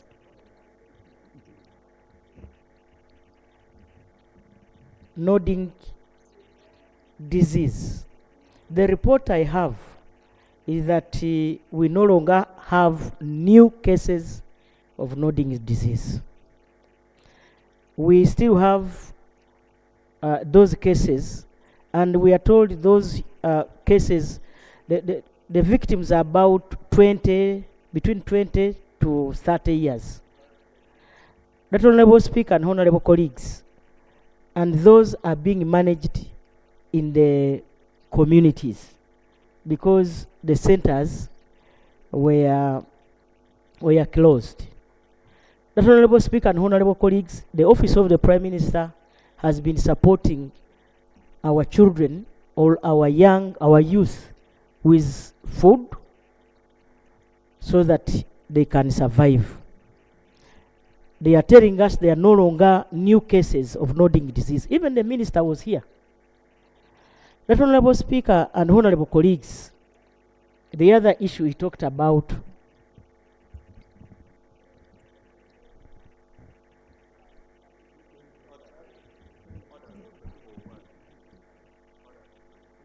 a point of order. Thank you. Right, Honourable Speaker. The issues of nodding syndrome is life and death. The Honourable Prime Minister stated that the government have been supporting these children with food. 2 months ago, we went to assess the situation. The families told members of parliament that they last received food last year only once, and they were given only 10 bags, only 10 kilograms of portion. The government is not supplying food to these children who are suffering from nodding syndrome. Is the Right Honourable Prime Minister in order to mislead the whole country that the government is supplying food to these children? Is he in order? You know, honourable colleagues, the Prime Minister whom we've all been praising here, I don't think can come up intentionally to say, I'm saying A, B, C, D, because even when she was talking about no new cases, my question which came into my mind was, maybe they stopped testing, okay, have they tested and there are no new cases, so things of that kind. But honourable colleagues, this issue of nodding disease, it's an item number 9 on the order paper, where we are having a report of the committee, where we shall get all these issues together. So I request that we stop it at this time. When we reach on item number 9, then we shall be able to address it extensively, okay? But for on the one of medicine, NMS, okay. I don't think a Prime Minister can leave her office to come with an intention of misleading. No, I'm not misleading the country. Thank you so much, Right Honourable Speaker. Right Honourable Speaker and honourable colleagues, you have guided very well, and I don't want to repeat the issue of nodding disease. But I wanted members to also appreciate that when the Office of the Prime Minister sacrifices, because this was not our role, we only came in when a member brought an issue here on the floor of Parliament. When we went back to the office, we agreed that under the Ministry of Northern Uganda, let us support the people of Northern Uganda who are suffering from nodding disease. That's how we started supporting them with food. If they have delayed, it's another matter. We can always, get in touch with our brothers and give more support. That Honorable Speaker and Honorable colleagues, the issue of HIV and AIDS, which the member is talking about, I believe this will be handled by the Ministry of Health, find out why the prevalence in Padere is that much. Then lastly, the supply of drugs. We shall, using my office, I will prevail over NMS to make sure that they supply you with drugs, but I don't think they last supplied you in April, because the report I have, they last supplied districts in the month of December. So the month of January and February, where we are, the drugs have started moving. I believe your district will also get. Thank you. Thank you. Mbare, then followed by Zimbabwe. Thank you, Right Honorable Speaker. I rise on a matter of national importance in my district, in Wanale sub-county, one of the hard-to-reach sub-counties. There is a school called Bubenze Senior Secondary School that was funded by government for construction in 2022. But construction took place, but the contractor has since abandoned. He has not completed construction. And yet, because the place is hard to reach, some of the walls are falling off. So I want to implore the office of the Prime Minister to follow it up, because there is a big problem. Soon the walls will fall off and maybe affect the students who are studying in the other classrooms that were completed. Thank you. Right Honorable.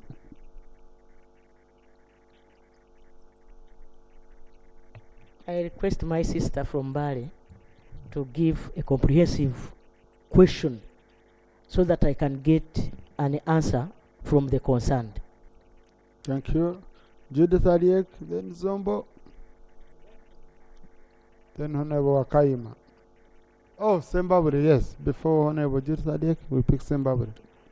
Thank you, Right Honorable Speaker. Right Honorable Speaker, during the times when we got challenges on Masaka Road, Katonga Bridge, Zimbabwe was an alternative route, Matete Zimbabwe Mbirizi. And heavy trucks used that road and it was wasted. Right Honorable Speaker, we can no longer use that road as the citizens of Maogola. Right Honorable Prime Minister, what did the people of Zimbabwe do to this government? Yes, I should ask. Right Honorable Speaker too, because I've written so many letters to the Ministry of Works to at least come and intervene, and at least an intervention to allow that road to be used by the people of Maogola. And even it is still being used by heavy trucks. Right Honorable Prime Minister, when do you intend to intervene and ensure that you rescue the people of Maogola so that we can also do business, Madam? Thank you. Right Honorable Prime Minister, the people of Zimbabwe voted you.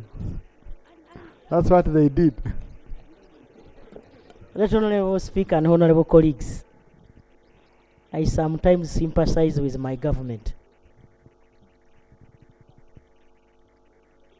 When Katonga Bridge was washed away by floods, all the trucks, including small vehicles, at first were going through Mpigi, Zimbabwe, up to Villa Masaka, Karungu.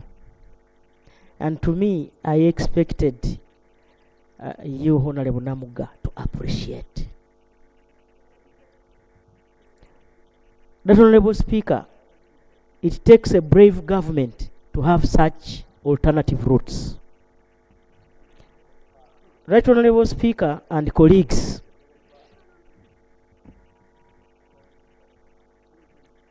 she is asking what the people of Zimbabwe do to this government. That Honorable Speaker, Zimbabwe district really have done. They have been voting in NRM government and we appreciate. Yes.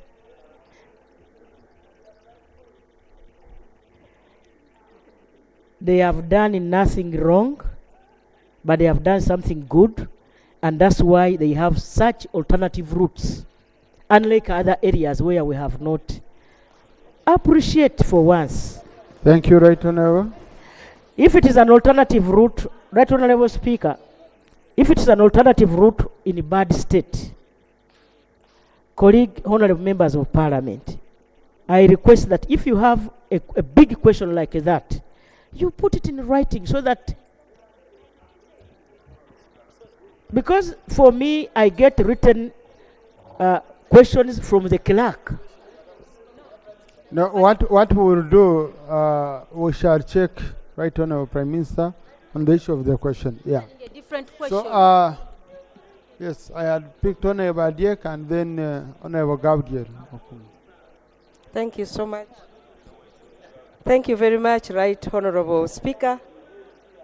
Right Honorable Prime Minister, 2 months ago, we were given hand tractors and then the big tractors.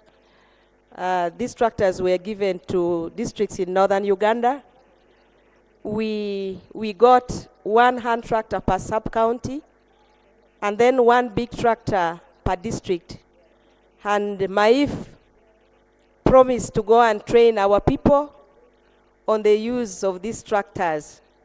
Until now, Right Honorable Speaker, the cooperative societies to whom these tractors were given were not trained. Their members were not trained, and also the accessories of the big tractors, like the disc plows and the trailers, were not given. Now that rain has started coming back, we want to know if the training will take place, because I now see other districts have gone ahead to distribute these tractors without training the members of the cooperatives that got these tractors. Thank you. Right Honorable Prime Minister, with the training, go ahead, they need training. Right Honorable Speaker and honorable colleagues, it has been the policy of the Ministry of Agriculture, Animal Industry and Fisheries to train members of the communities who receive these tractors. They will definitely be trained. I will only find out when and come back and inform the House. Or the Minister of Agriculture will come and inform, or I will inform a member. Thank you. Honorable Okumu Gabriel. Thank you very much, Right Honorable Speaker. Honorable Prime Minister, there is a problem we must solve as government collectively. First of all, I would like to appreciate the government and the churches, founded institutions like schools and health centers. Right Honorable Speaker, government in most instances, for example, for church-founded institutions like churches, has been giving support to the health centers. However, for the wanayinji in certain areas, some sub-counties, to access those health facilities, they have to pay. And yet, in some rural communities, our people cannot afford 10,000 at least, and yet they fall sick. A case in point is Nyapea Health Center, sub-county, where there is a missionary health facility, but there is no health center 2 or health center 3 at all of government. And yet the people are really very poor and they really suffer when they are sick. What strategy does government have in order to be able to solve this impasse such that the people can equally access free medical health from government? Thank you. Right Honorable Prime Minister. Right Honorable Speaker and honorable colleagues, the policy of government is to have health centers 3 in every sub-county. We have an MOU with all those health centers which are manned by missions. And the government has been supporting them with drugs, and sometimes government has been supporting them with the medical personnel, with a view that they will reduce the cost.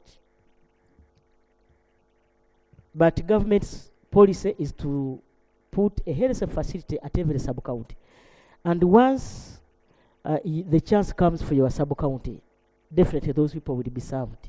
Thank you. Honorable Wakaima, Vice Chair, then I go to Maracha.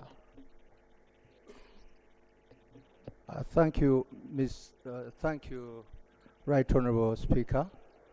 My question is coming from the incident that happened on Sunday, where a clan leader was gunned down.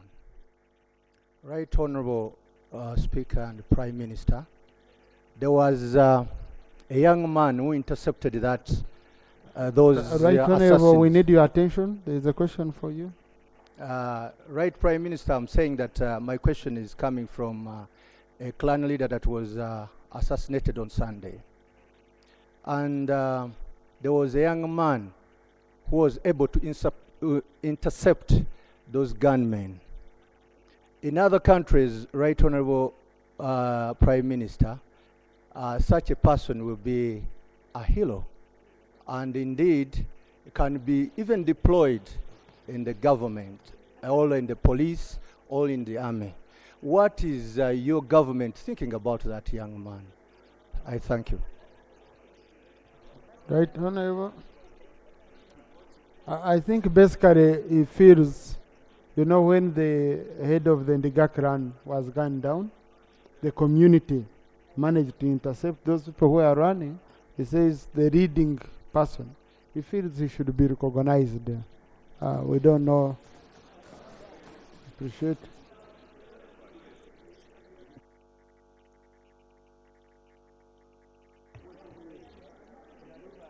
Right Honorable Speaker and honorable colleagues, government has been giving medals. We shall give him Narubare, or Narubare medal. Yes, we shall give him a medal, but I also want to have his contact. As a Prime Minister, I can also do something. Thank you. Now, yes. Thank you. Thank you, Right Honorable Speaker. Right Honorable Speaker, yesterday the people from Lango sub-region, including members of parliament, received very good news in the evening by around 9 p.m. concerning the construction of Akibwa Stadium, indicating that the funds are already secured and that we have in place an Egyptian contractor on board. And there was a planned site handover this morning at 11. While this is very good development, there are so many questions which are not answered, which are running through our minds and within the public, within the sub-region. One is about how the contractor was brought on board. Was there a process of due diligence, of ensuring that there was technical competence? The other aspect is about having a signed agreement or contract. Do we have it in place? It will be good for our people to know, for us to manage expectations. Is there something which is spelling out clear scope of work for this project, which is spelling out the contract value, the commencement date, and the Thank you, Honorable Chen. Thank you, Right Honorable Prime Minister.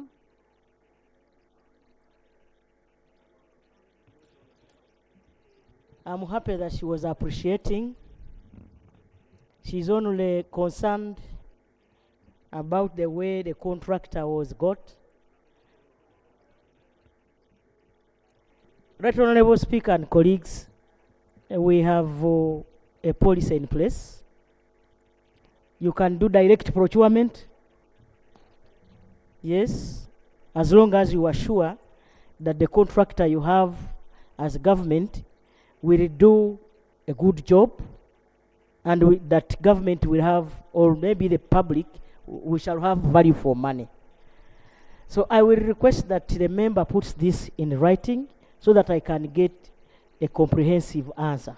But basically, for me, I thought he was happy that he's lucky that the stadium is under construction. Thank you. Maracha. Thank you so much, Right Honorable Speaker. Maracha district is a border district like any other. We are near DR Congo, and we suffer network challenges by these telecom services. Whenever you are at the border, especially all over sub-county, Paranga, Obiba, and many others you cannot access, and this is a security issue.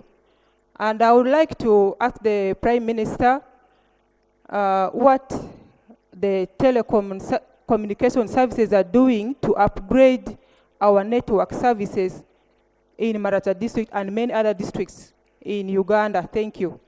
Right Honorable. I think this is a matter which shall be responded to when we are handling the report, because it's one of the issues raised in the report that is coming next. Honorable Kero, because Honorable Kabyanga will be responding to issues, followed by Honorable Seruganda. Thank you, the Right Honorable Speaker. My question goes to the Right Honorable Prime Minister. First of all, I would like to thank the government of Uganda for fighting hard to make sure that polio is kicked out of Uganda and health is wealth. Right Honorable Speaker, Right Honorable Prime Minister, this month in February from 7th to 9th, I was at the constituency. I have 6 health centers, but I visited 5. And my target was I was visiting the expectant mothers, pregnant mothers. But when I went down, I interviewed them, there's lack of folic acid. And we all know that folic acid plays a greater role. And people are getting issues because of lack of folic acid. Mothers are giving babies, producing babies with big heads. I don't know the scientific name.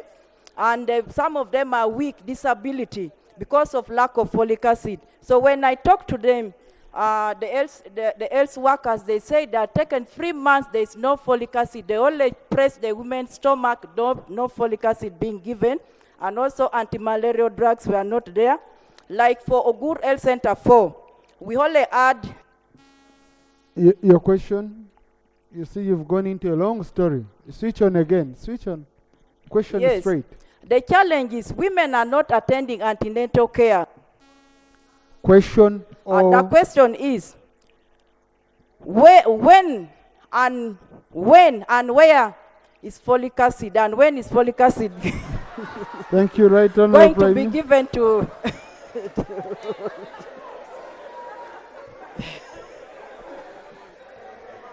Right Honorable Speaker.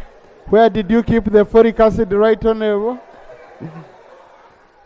Right Honorable Speaker and honorable colleagues, I think the issue is the drugs that are being distributed right now, and I believe folic acid will also be sent to Arute in the health centers so that our mothers can have normal babies. Thank you. If they are there, Right Honorable Speaker and colleagues, we have Chua Hospital in Mbale that has been helping us to treat these children with such an anomaly. Thank you so much. Thank you. Honorable Engineer Seruganda. Thank you, Right Honorable Speaker. Right Honorable Speaker, since 1994, Kisoro District and specifically Bufumbira South has permanently hosted transit refugees from Rwanda and the Democratic Republic of Congo.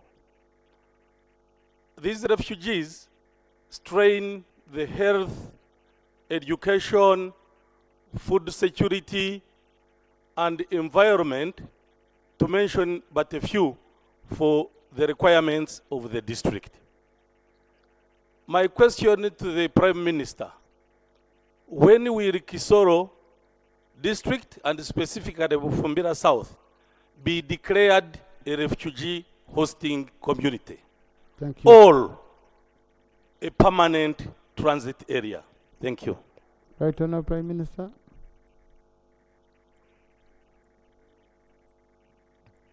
Right Honorable Speaker and honorable colleagues, Kisoro District is a transit area because that is a holding ground so that these refugees are taken to the camps where we have a number of facilities.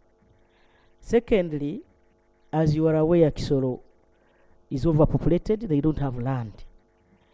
But the fact is, the Office of the Prime Minister, Uganda Red Cross, and a number of partners, UNHCR, have been supporting Kisoro district to make sure that we look after these refugees who are in transit. Thank you so much. Now, honorable colleagues, I've just been reminded by my protocol team I have another assignment which I must perform at 6 p.m.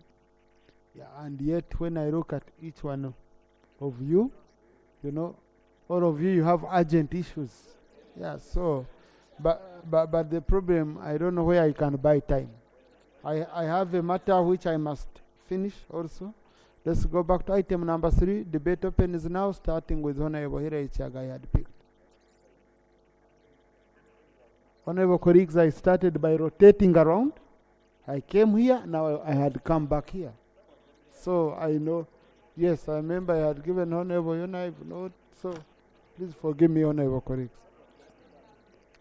2 minutes each. Thank you very much, Right Honorable Speaker. I'll pick 5 people.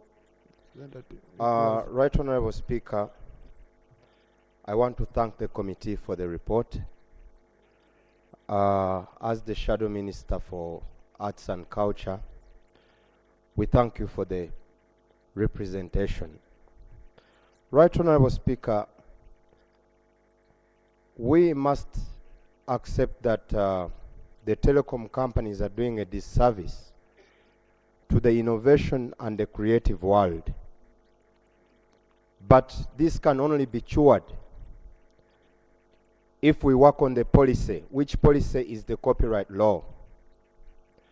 Right Honorable Speaker, beginning with that, I was granted leave way back in 2022, July. Government immediately harmonized with me and promised that by December 2022, this bill will be amended. Up now, Right Honorable Speaker, we took the entire year and this bill hasn't been even presented to the executive. We want to know what the government is up to, because this is not a technical bill, unless there is something the government is hiding. But if the government is to empower innovation and creativity, this is a sector that has been spearheaded by private individuals. It is now an established industry that calls for no further questioning. Right Honorable Speaker, I want to lobby members and take them to only one item, the callback tunes, those songs you hear when they call you or when you call somebody. They are charged 700 by telecom companies. In this, I will be particular with MTN Uganda.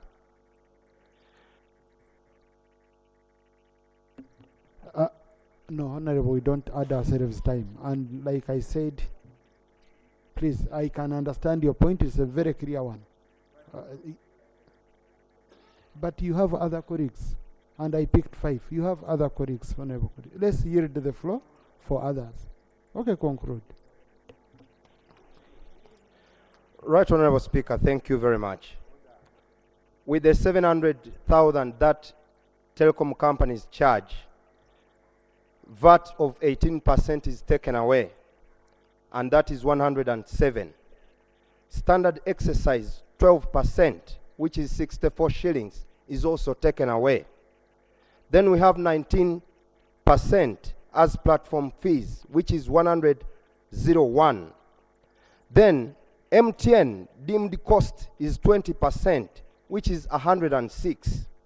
Then the remaining fee that remains, that an artist has to share with the telecom company, is 323 shillings out of the 700 shillings. Now, out of that remaining revenue, MTN still takes 60%, and then the artist takes 40% together with the aggregator. There is a middleman in between. Not that the artist is going to take 40%, but there is a middleman who an artist has to share the 40% remaining. So you can get the situation under which the creative world is operating. With this, Right Honorable Speaker, I beg that we speed up the copyright amendment where we shall stipulate the revenue share between the creators, government, and then the aggregators in general. Thank you very much. Now, the point Honorable Hilary Chaga is raising, the committee was recommending 6 months. But I remember they said the consultations had been completed. And so why don't we have the bill? Why do we again come to resolve to give a leeway of 6 months? And then the Attorney General Chambers will be saying, but you gave us 6 months and we just started counting. I think we should reduce on that period to address these concerns. If they don't meet the deadline within that stipulated time, then the private member, because you see, Honorable colleagues, some of these private members' bills, when you analyze deeply, okay, you find that the implementation aspect has an issue of money. Now, and you become limited by Article 93. You rush, you enact a bill, and you find that implementation aspect will remain weak because it's a private member's bill that is limited by Article 93 on issues of financing the agencies involved.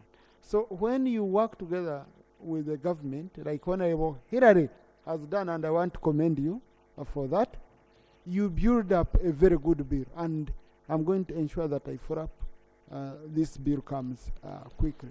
I need an independent member of parliament, independent, but I'm not saying independent and you stand up because they are looking for independent. You must be ready to speak. Okay? Honorable Byakatonda.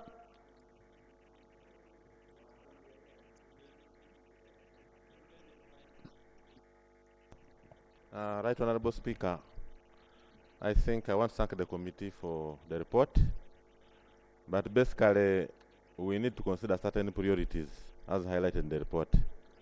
Maybe we can have those key takeaways so that maybe at an appropriate time we consider them and ensure that they are operationalized. I thank you. Thank you. Honorable Face Nakut, I need a ready. Yeah. Right Honorable Speaker, it is common, it is now common for agencies to concentrate on only licensing, and once the licenses have been issued, the players of the sector are left to do whatever they can. The other part of regulation of checking whether the agreement as per the license or what is required of them is being done is left like that. And so, Right Honorable, I implore on us, the parliamentarians in our committees, as we verify the reports from these agencies, that we concentrate more on what they are doing to check whether the sector players are doing their right work. In the report, the committee noted that UCC did not take action on 70% telecom companies that are not paying, that are not complying with anything. And it's also regrettable that the committee was not availed the required information. That's bad enough. That's not how we should work. So, Right Honorable, if you will allow me when we are finishing, I have 2 amendments to the recommendations that I will propose. Thank you, Namaingo. Then Kidiandongo. Thank you, Right Honorable Speaker, for the opportunity. The committee clearly indicates that a levy of 2% be levied to help those areas that cannot access network. And I want to concur with my colleague from Maracha that areas of Namaingo, when you take Hama Parish, Lolwe East Parish, Nampongwe Parish, in Sugulu Island and Lolwe sub-counties, cannot get network. And therefore, I think it is a deliberate policy that the ministry should have to make sure that those areas that the telecommunication networks feel that are not commercially viable are given affirmative action. Thank you. I want to thank you and Kidi thank the Andogo. committee. Thank you so much, Right Honorable Speaker. I want to thank the committee for the report. Right Honorable Speaker and members, my voters have complained to me that there is increasing online money lending applications that are working closely with the different telecom companies, and that they are charging very high interest rates with very limited grace payback period. And those online money lending apps are many. I could just name a few of them. We have Mango Cash, Dove Cash, Cash Base, among others, that they continue to deduct money even when you have completed paying your loan. That also MTN charges a very high interest rate of 9% per day, that they also continue deducting money even after you've completed paying your loan. Right Honorable Speaker, they request that this be regulated. I beg to submit. Karangara.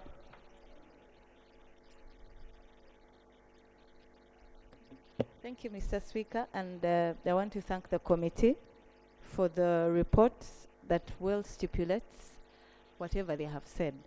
Mr. Speaker. Honorable, that's not how we treat reports of Parliament. It's not that members, whatever they've said. Members have presented their views and they are on record. I am in support of what they have said.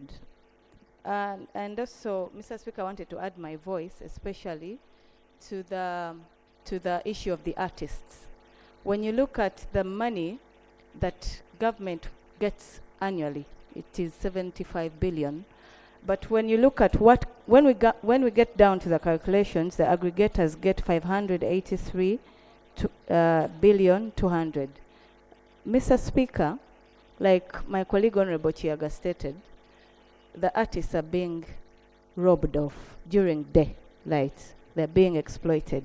Why? Because MTN or Airtel, they put about very, very many costs, very many taxes that have not been explained to us, to the committee. The aggregators, we are made to believe are the MTN and Airtel themselves, or those communication companies. But they purport to say these aggregators come from outside. And now we want to see if government has the spirit to help the artists from these robbers, Mr. Speaker. Because it even takes a bigger share. The person who has come up to do their creative art is left behind. Mr. Speaker, just a little more time. Mr. Speaker, there are very many brokers. There is also an issue whereby they say an artist is registered to a certain record label. When they leave that record label, this company, the telecom company, is going to continue liaising with the record label. When they leave, they are not even assisted. They don't get this money. So, Mr. Speaker, government should speed up this bill for the musicians to earn from their sweat. Thank you. Honorable Aisha Kawanda. Thank you so much, Right Honorable Speaker. Right Honorable Speaker, I hope your comment on Honorable Chiaga's submission will calm down the artists. I must tell you, they have perceived Honorable Chiaga wrongly, and they speak very negatively of him. They think he gave in. Please save our comrade, because they didn't understand him surrendering his bill to government. You have well explained that sometimes could have a financial implication. I actually was about to suggest that Honorable Chiaga would repossess his bill and move on. But we shall move as we conclude. We reduce the time to 2 months. Since they've done everything, 2 months will be sufficient for them to bring this bill and we proceed. Otherwise, our colleague is in trouble. Having said that, Right Honorable Speaker, there is an angle the committee left out. The time of calls. When people buy bundles, and you say you have got so many minutes, I have done it practical, and I took a screenshot, which I've not been able to bring because of time. And I made a conversation for 59 minutes, and then on the bundle, they should have utilized 1.5 hours. Their minute is not the usual minute. That's real cheating of people. The UCC that monitors them should go an extra mile to see whether actually people consume what is sold to them. Otherwise, they cheat people on the amount of time that they lie to people that they have sold to them. And also, when the calls drop, like you are utilizing your first minute and the call drop, the whole minute will have gone, not the seconds. That's robbery. These telecommunications are robbing people on our watch. Honorable colleagues, I think next time we shall ask, because UCC usually does an annual report that looks at the quality of calls and all that. I think when that report comes, the committee should analyze it thoroughly. Because technology has evolved and it's moving at a very, very, very high speed. I was in that sector. I had business in that sector. So, I know it very well. The UCC is working day and night, but these guys are way, way ahead because they have all the investment. And every time they drop in money, you know, for us here when we are still negotiating on a budget saying get this, for them, once they put in money to help Dodge ABCD, they make huge amounts. So keeping up speed with them is not easy. Honorable Muuma. Thank you very much, Right Honourable Speaker. Right Honourable Speaker, allow me to thank the committee for the good report. Mr. Speaker, I have two things to do with the mobile money. The report put a lot of emphasis on money in lieu of deceased persons. But there are those who are alive but fall prey, either by sending money unintentional to wrong numbers, then recovering that money becomes very difficult by someone who has sent by missing one digit, then you lose it all. So we need to advise or to give guidance to the telecom companies to find a way to have an app of helping out Ugandans not to lose these monies. Secondly, the issue to do with people who haven't registered. On same lines, I quote an example. There is someone who sent 2 million shillings to a parent from MTN to Airtel. This money never reached the recipient. It is supposed to bounce back to the sending number. The money was never reversed. So this person kept oscillating from one customer care point to the other in vain. These people, when they're in the rural areas, they have no one to run to. They end up losing this money without, most by the mobile money operators. I thank you. Now, and I think, colleagues, some of these things are for. The other day I happened to be with one official of MTN, and we were talking about this, and he told me reversals can be done via the app. And I found, you know, but honorable colleagues, honorable chair, colleagues, we've concluded on this. Honorable chair, there is an important issue which I requested sometime your committee to take interest in. The issue of interconnection fees. Why is it for me to call Airtel when I'm using MTN? Who benefits from that? Because that's why we are carrying 2, 3 phones. Okay? That's why you find you have one phone is harassed more than the others. People say, no, some will still call it Warid. Yeah, give me your Warid. Because it used to be very cheap. Now you find you're carrying Airtel, you're carrying MTN. When you want to call MTN, you look for the MTN number. When you want to call Airtel, you look for the Airtel number. Because it is cheaper, you're trying to look for ways of saving. In many countries, this has been abolished. And in fact, in most of the countries, numbers no longer now show that this one belongs to MTN, this one, including bank accounts. You just put in straight away to go. So these are things we need to harmonize. Honourable Minister, you have many issues. You want to respond to a few of them? Chair, you wanted to start? Chair, you see you're biased, you're a person from the sector so much. I wanted the minister to answer the questions because for you put what has been asked is to the minister. Yeah, you did your part in the report and you did a good job. Honourable Minister, colleagues, I have an appointment at 6 and the guests are already in. And that's keep time. Honourable Minister, strictly 2 minutes. Thank you very much, Right Honourable Speaker. First of all, I would like to thank the committee for a very good report and the recommendations herein.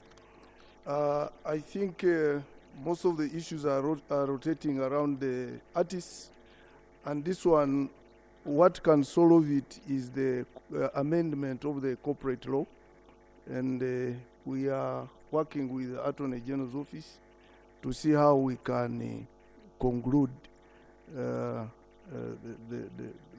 whatever is required, and then we bring it to Parliament, because that's the only medicine that we have.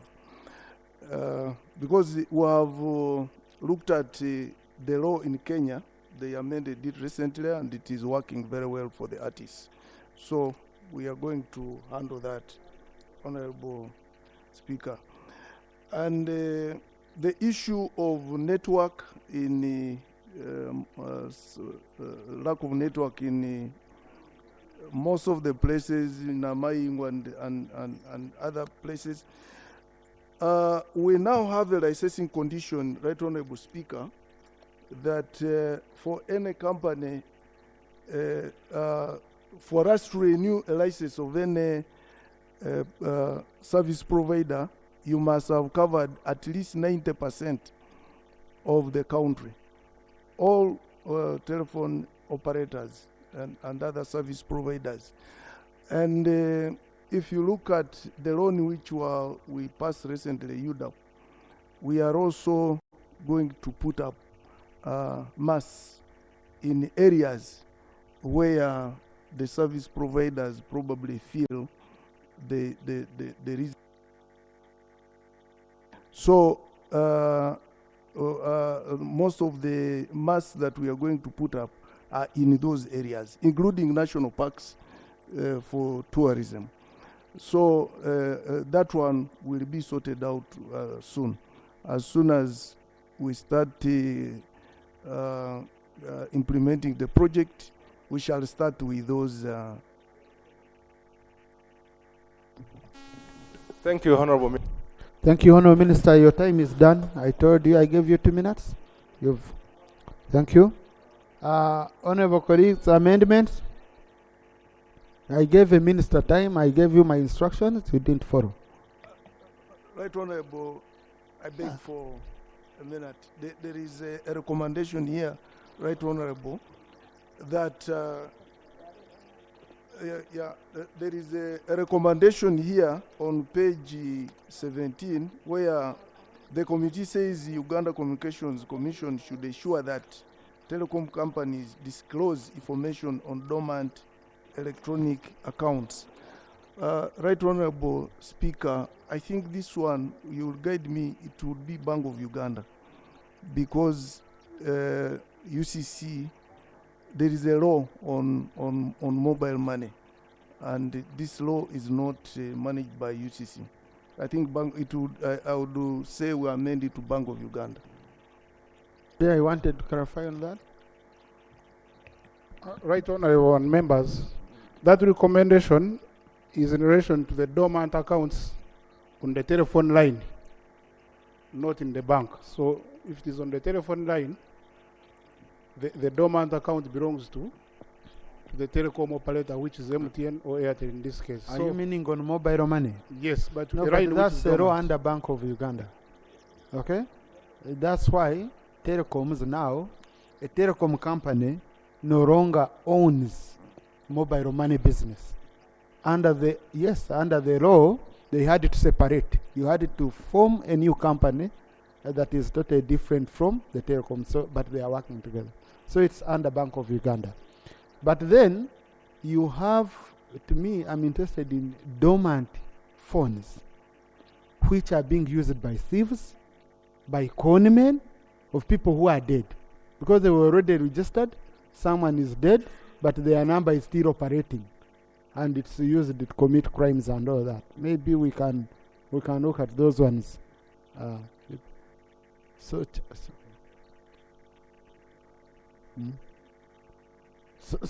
Honourable Minister, would you want to move that amendment? Or I'll just get the amendment. It's a direct one. I think the one on dormant phones, lines, that one we shall have to take it up. I think it is some recommendation which we should take up with the police and then the telephone companies. Yeah. So, yes, Honourable Nakut, on amendment. Right, Honourable. I propose 2 amendments on 5.3 CRBT payments. Recommendation number 4. I propose that it should read as follows: that the UCC should compel telecommunications companies to pay the CRBT due to the artists. In addition, they should preferably deal directly with the artists and not through middlemen. It addresses the issues we have raised. The second amendment. Just let's start with that one. Okay. Honourable, we already have a member whom we allowed a beer, and you know when he came here to get leave, he attached a beer. And these are some of the issues they were raising. So Rule 80 won't allow us to make recommendation of that nature around that, because that beer is supposed to. But no, she had the second one. Let's speak. Then it makes Roman number 4 actually redundant. Yeah. I propose then we delete it. The second amendment, Roman number 9, the committee proposes that the UCC should consider lowering taxes, and aware that taxes come through the executive and they are processed by this parliament. UCC cannot do that job. And so the proposal I make is that the Ministry of Finance, Planning and Economic Development considers lowering data taxes to widen that digital access in our country. UCC cannot do that. It's not achievable if we leave it the way it is. I think we can do a general one without referring to the ministry. Honourable Magogo needed to clarify on that. Just wait, let Honourable Magogo clarify on this. Thank you, Right Honourable Speaker and colleagues. The recommendation by the member that the telecoms should pay the artists directly sounds very good, but practically it may not be possible. Our recommendation, if understood, we are saying that let there be an online process whereby these artists submit their works, so that if they are to be paid, the telecom is just paying it electronically. But if you ask a telecom to deal with 1,000, maybe 5,000 artists, practically the recommendation may be difficult to implement. And yet these artists are also registered with other record labels. So our recommendation was that let it be a system developed, and the telecoms can do this, whereby the artist submits their work electronically, and then they are also paid directly. We have seen YouTube doing this. And it can be done by the telecoms, so that we eliminate the function that takes away part of the money of the Honourable colleagues, can I propose to you that recommendations, okay, recommendations to do with CRBTs and the copyrights law that has been presented for amendment, we drop them for now, recommendations.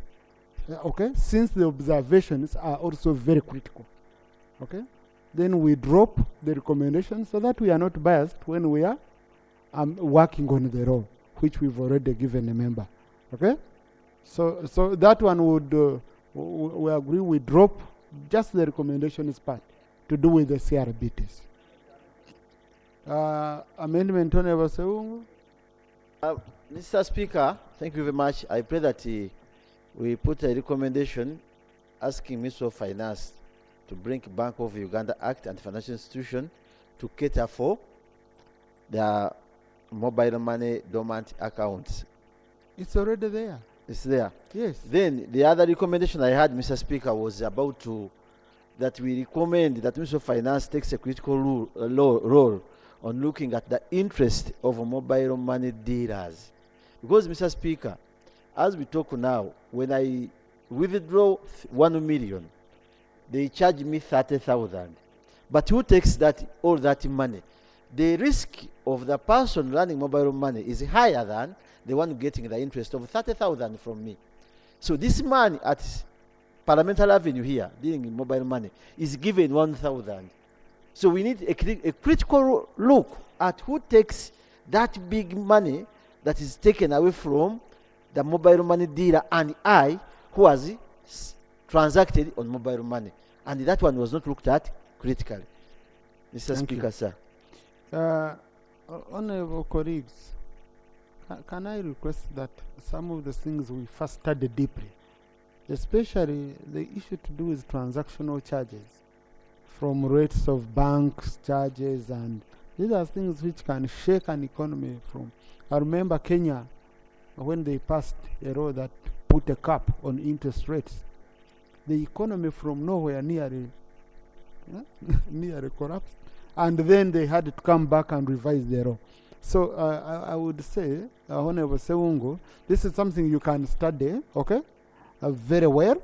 Then after studying it very well, you bring here motion, okay? Most obliged, Mr. Speaker, because why I said this, it is on record during the State of Nation address, I think 2011, the President himself stated that he was investigating that telecom companies were stealing over 3 trillion from government within their transaction every financial year. And that was critical. Thank you. Yes, Honorable Aisha. Thank you so much, Right Honorable Speaker. I propose to amend page 13, recommendation 1, to read the Copyright Enabling Rights Amendment Bill should be fast-tracked and presented to Parliament for consideration into law within 2 months from the date of resolution of Parliament. I'm over. Yes, I think that one we agreed. We can just pick that one, okay? So that is expedited. Because you see, when a private member brings a bill, and you as government, I remember you promised me, I remember how we handled the bill of sports. Honorable Magogo had to put up a serious fight. You know, we ended up taking it back, then they came in between, you know. So this is a very critical sector. I remember there's a time I was told, I haven't looked for Honorable Chiaga to apologize to him, that he was even annoyed with me when I said Honorable Nyamutoro follow up on this issue because the artists had petitioned me and I didn't know where things had reached. But all of us, you can see, we are working towards having an expeditious law brought here. Okay? So if a private member has brought a law, and you said you're going to work with him, and the Attorney General has been, I saw a lot of positivity on both sides. So what went wrong? Honorable Kabianga, I think the consultations have been concluded by now. Let's have this law. In fact, to me, 2 months is even a wrong time. But we can have the 2 months, but to me, 1 month should have been enough. But as we understand that the Attorney General is busy with the RAPEX laws, we have to, and then we are going into, in fact, Honorable Aisha, I think 2 months might be little, I've remembered. We can say 3. Why? Why? You're going into taxation bills. Okay? The Attorney General is very busy on taxation bills. This is the budgeting period we are in. Then you have this RAPEX. I think we can say 3 will be finishing. We can have it by around May, June. Thank you, Right Honorable Speaker. That's acceptable. We can amend it to 3 months. Yeah. Thank you. Yeah. Honorable Guzuru, then Honorable. Mr. Speaker, I would like to move that we include an amendment for the Ministry of ICT to work with the UCC to ensure expired data and airtime bundles are rolled over. And this is happening in Kenya, Ghana. It is only our ministry that has failed. 2, I move that the Ministry of Finance brings a law which comprehensively deals with issues of unclaimed financial assets. That will include airtime, not just mobile money. It will include money we are losing to Omeme when you don't use their services. It will bring all unclaimed financial assets under the armpit. 3, I move that the Ministry of ICT through UCC works with the regulators in DRC and other areas which suffer from network signal interference to ensure they reconcile their mass powers. Because what is causing some of our problems here is that you find DRC people install a very strong mass near the border, and then it sends its signal to Ugandan side and interferes with ours. And you are supposed to reconcile that as regulators, which you are not doing. And yet you are asking for more powers, which... Thank you. Okay, those are my recommendations. Most parts of Ruchiga district are covered by Rwanda, especially MTN Rwanda. Thank you, Mr. Speaker. So you're roaming in your own country. Yes. I want to thank the mover of the bill. Mr. Speaker, my recommendation is that as we stand today here, every weekend there is a yellow aeroplane of MTN that repatriates dollars from Uganda back to South Africa every weekend. Mr. Speaker, I have information and I can lay it here. Mr. Speaker. Please, Honorable Yona, on that one, I will request you lay the information. Mr. Speaker, I withdraw. I will bring it and lay it. Please. When I have it. For now, he has withdrawn. He expunge that from. Okay. From the but Mr. Speaker, as the dollar raises to 4,000, we all want to know that these people providing us services, the telecommunication companies, are all foreign companies, and we want to thank them for giving us the service. But Mr. Speaker, there is none of those telecommunication companies that owns a school in Uganda, that owns a clinic in Uganda, that has built anything, even if call it a kiosk in Uganda. They have only repatriated all the money you are talking about here back. Recommendation? I want to recommend that. We know that these people are making big sums of money as profit. No, Honorable Yona, there is no way we shall capture that recommendation. Because now we are on a report of the committee, so I don't know how the minister will take action on that. Honorable colleagues, I now put the question that the report of the Committee on Information, Communication Technology and National Guidance on issues of national importance raised by Honorable Professor Mushemes Elijah Dickens against telecommunication operations be adopted with amendments, with proposed amendments. Those in favor say aye, and to the contrary nay. The ayes have it. Honorable Ministers, per Rule 220 in 3 months, bring an action taken report. And I want to thank the ICT committee. This is a highly technical area. It's an area where people play around to get information and get these good proposals. You've done a good job. Honorable Minister, you had a document today on the table to do with the school admissions.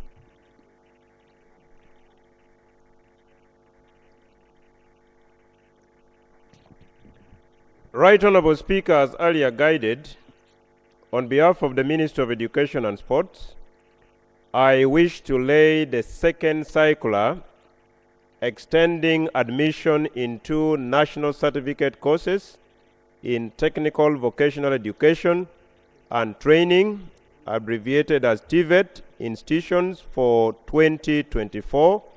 This circular is signed by Katie Lamaro, Permanent Secretary, Ministry of Education and Sport. I beg to lay, and this circular cures the mischief raised by Honorable Achengo Pendi on the cohorts of UCE students of 2023. I beg to lay. Thank you, honorable colleagues. House adjourned to Tuesday, 2 p.m. Have a good weekend.